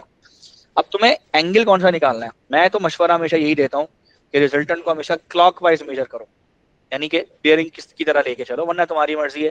ठीक है, तुम वर्टिकली भी बता सकते हो, तुम ये इस रिजल्टेंट को यहाँ से ऊपर से भी बता सकते हो, तुम्हारी मर्जी है। ठीक है, तो अब अगर मर्जी है फॉर एग्जांपल तुम एंगल मेजर करना चाह रहे हो यहाँ से, ठीक है, इस जगह से, तो तुम ये एंगल लगा लो, साइन लॉ लगाओ, ये वाला एंगल कैलकुलेट कर लो। ठीक है, साइन लॉ, अब इसका कोई भी नाम दे दो, ये वाला बी था ना, तो बी के सामने ये एंगल बी हो जाएगा।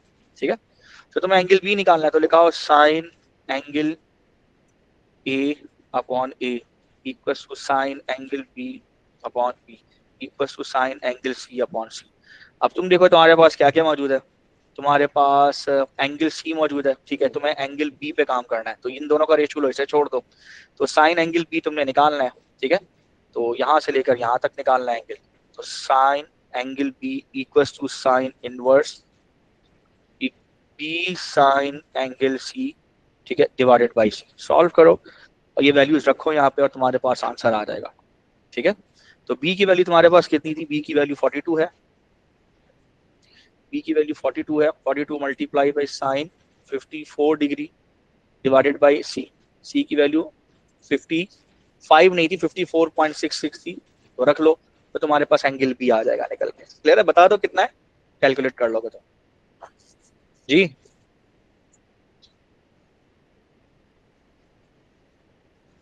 अब तुम्हारी मर्जी, जब एंगल भी तुम्हारे पास कैलकुलेट हो जाए, तुम्हारी मर्जी, तुम उसे कहीं से भी कोट कर दो, वो बोलेगा।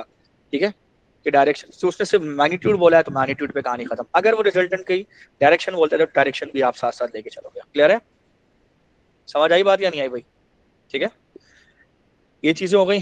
ठीक है, और मेरा ख्याल है इसके बाद कुछ नहीं बचा, सिर्फ ये क्वेश्चंस वगैरह। ठीक है, ये छोटे छोटे क्वेश्चन है, ये क्वेश्चन बड़ा मजेदार क्वेश्चन है, कुछ क्वेश्चन को देख लो। Two cables are attached to a bracket and exert a force, what are the magnitude and of horizontal and vertical component of the resultant of the two forces? इन दोनों forces का जो तुम result है ना, उसका हॉरिजॉन्टल और vertical component क्या होगा? तो बहुत आसान सी चीज है, इसका मतलब है तुमने इस्तेमाल करना पड़ेगा यहाँ पे रेजोल्यूशन ऑफ वेक्टर मेथड, इसके अलावा ये हो नहीं सकता। वो कह रहा है कि इन दोनों का जो रिजल्टेंट है उसके हॉरिजॉन्टल और वर्टिकल कंपोनेंट निकालो। इसका मतलब क्या है कि ये वाली जो फोर्स है इसका भी हॉरिजॉन्टल कंपोनेंट लो, इसका हॉरिजॉन्टल कंपोनेंट लो। ठीक है, अच्छा, ये वाली जो नीचे वाली फोर्स है इसका भी हॉरिजॉन्टल कंपोनेंट लो, वो इसी डायरेक्शन में आएगा, इधर ही आएगा। ठीक है,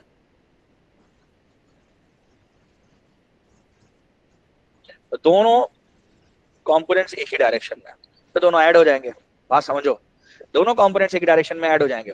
सो उसके लिए क्या आ जाएगा, 15 cos 20, और नीचे वाला क्या हो जाएगा, 6 cos, यहाँ पे 40 है तो इधर 50 कर लो 90 में से माइनस करके, तो प्लस 6 cos 50। ठीक है, तो दोनों को ऐड कर लो,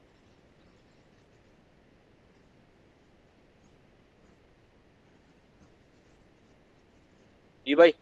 ठीक है, ये इसका मतलब है कि 18.0 ना, इसका मतलब है कि सी और डी में से आंसर है, ए भी हटा दो। अब इनके वर्टिकल कंपोनेंट्स देखो, अब इन दोनों के जो वर्टिकल कंपोनेंट्स है वो अपोजिट डायरेक्शन में, ऊपर वाले का जो वर्टिकल कंपोनेंट है वो इधर है और नीचे वाले का जो वर्टिकल कंपोनेंट है वो नीचे है, तो दोनों सब्ट्रैक्ट होंगे। ठीक है भाई, ये सोच समझ के ये काम करना, क्योंकि अक्सर बच्चे वर्टिकल कंपोनेंट को भी ऐड कर देते हैं, तो हो सकता है इन्होंने उसका भी आंसर दिया हुआ। कंपोनेंट देखते हैं, तो 15 sin 20 माइनस, ये माइनस होगा ये वाला, 6 साइन साइन साइन साइन से कर लो, कॉस से कर लो। साइन लगाओगे तो ये, कॉस लगाओगे तो ये, मर्जी है। 0.534 Sir, C answer. जी सी ही होगा, सी ही आंसर होगा। ठीक है, आ रही बात समझ में?